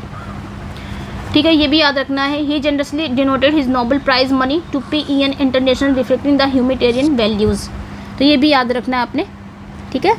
मतलब गोल्सवर्दी ने अपने नोबेल पुरस्कार जो पैसा उन्होंने पाया था ना, जो PEN इंटरनेशनल क्लब का उनको पैसा मिला था, उन्होंने क्या किया था इसको, रिफ्लेक्टिंग हिज ह्यूमैनिटेरियन वैल्यूज़, मतलब उन्होंने डिनोट कर दिया था, ये याद रखना है।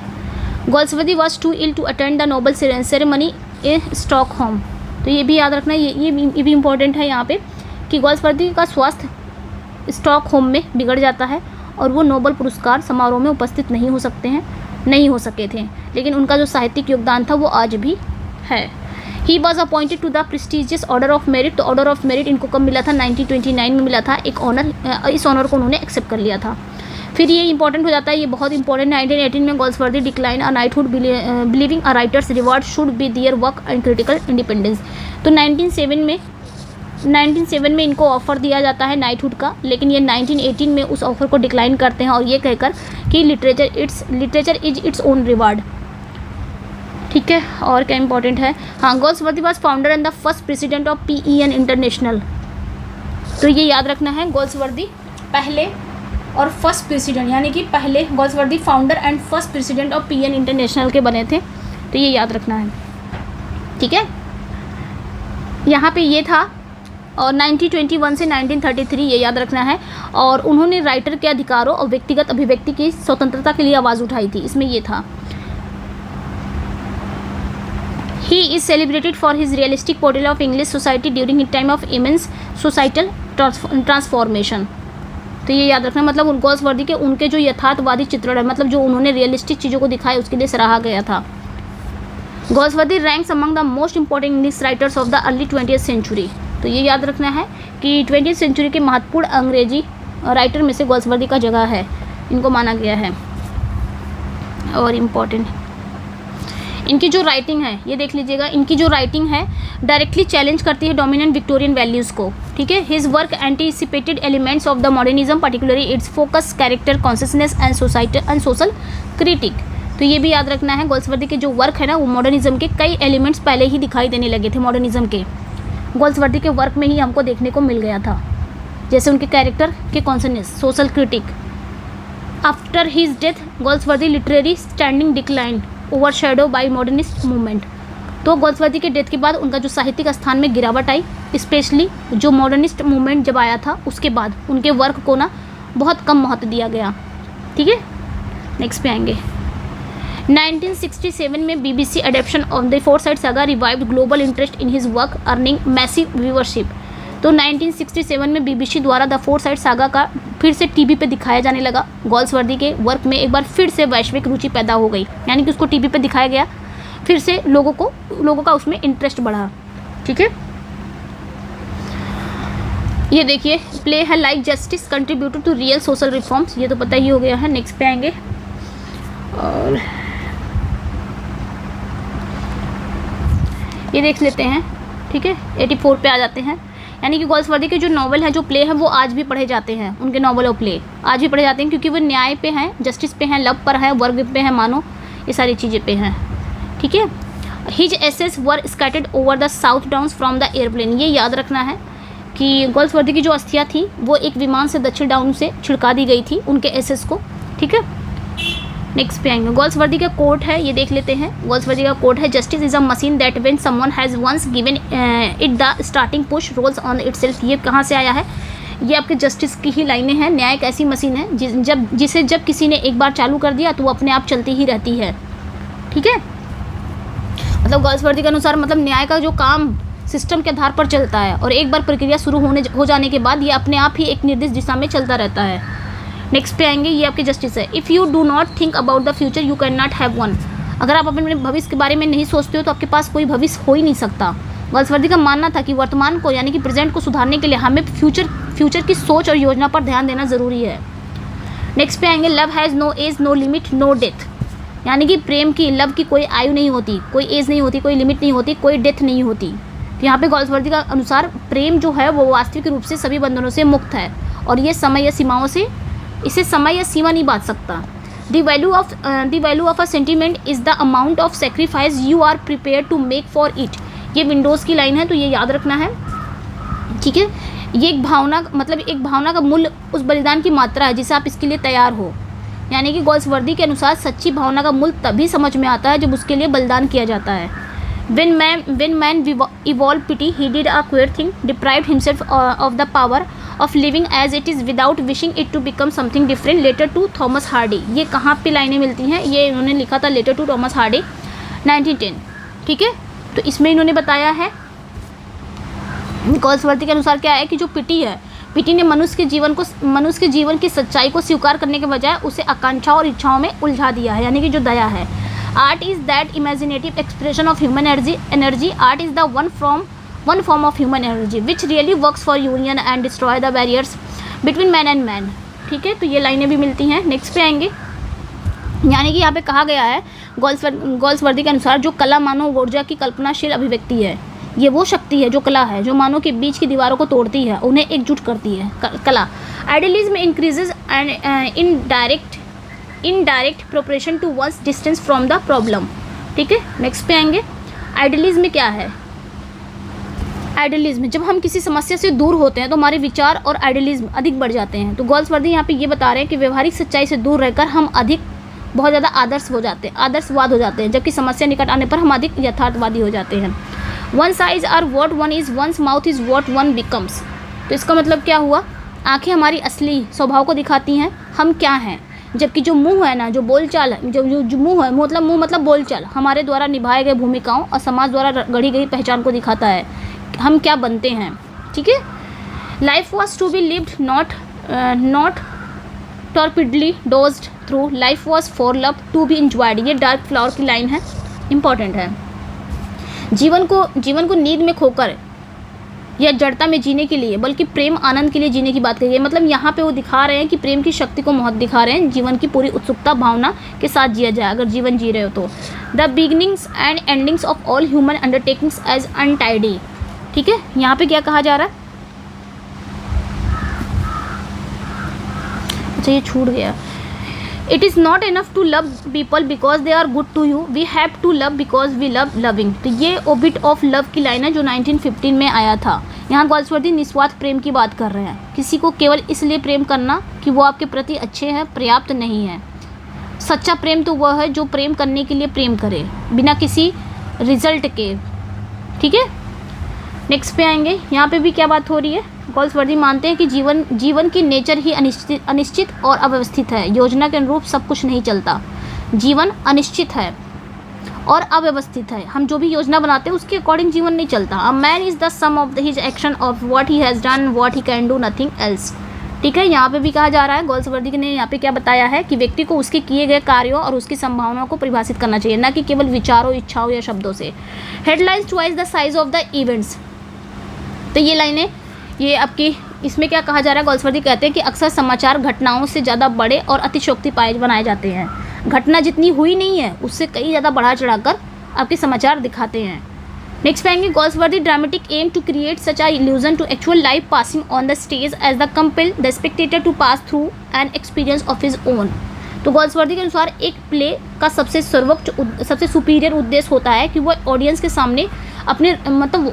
सामने रियलिस्टिक जीवन का भ्रम पैदा करे, ऐसा कि ऑडियंस उस अनुभव से स्वयं गुजरता हुआ महसूस करे। मतलब प्ले को ऐसे दिखाया जाए ना कि ऑडियंस को लगे कि मैं खुद हूँ, वो जो कैरेक्टर अगर तकलीफ में है तो मैं खुद हूँ, ऐसा दिखाया जाए।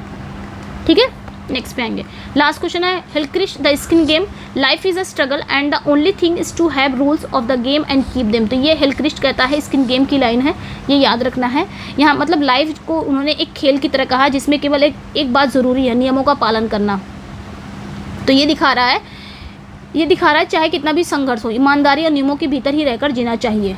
तो ये था आपका 200 वन लाइनर, मैंने इसमें कवर करने की कोशिश किया है पूरे गोल्सवर्दी को। कैसा लगा अपना फीडबैक ज़रूर दीजिएगा, काफ़ी मेहनत हुई, बोलते बोलते एक बैग बोलते ना कभी कभी जुबान भी साथ नहीं देती है ना, ज़्यादा बोलने से। तो इसमें मैंने कंप्लीट कर दिया है। कैसा लगा अपना फीडबैक ज़रूर दीजिएगा मुझे। और इस प्रैक्टिस सेट में किसी को जुड़ना है, एक मिनट, इस प्रैक्टिस सेट में जुड़ना है तो इस नंबर पे आप व्हाट्सअप कर सकते हैं, अभी टाइम है आपके पास। तो 50 प्रैक्टिस सेट हमारे साथ करिए, काफ़ी कुछ मज़ा आएगा, बहुत मज़ा आएगा जब आप प्रैक्टिस करोगे। और काफ़ी कुछ आपका कमांड हो जाएगा प्रैक्टिस, जब आप 50 प्रैक्टिस करोगे 125 का ग्रामर प्लस लिटरेचर का। चलिए फिर मिलते हैं नेक्स्ट वीडियो में। Thank you for watching, bye bye. पहली बार जो चैनल पे आए चैनल को सब्सक्राइब कर लीजिए, वीडियो को लाइक एंड शेयर ज़रूर कर दीजिए। और PDF चाहिए तो टेलीग्राम पे जुड़ जाइएगा। टेलीग्राम एंड व्हाट्सअप अगर जुड़ना है तो आपको मिल जाएगा डिस्क्रिप्शन में लिंक, वहाँ से जाके जुड़ जाइएगा। चलिए फिर मिलते हैं नेक्स्ट वीडियो में। Thank you for watching, bye bye.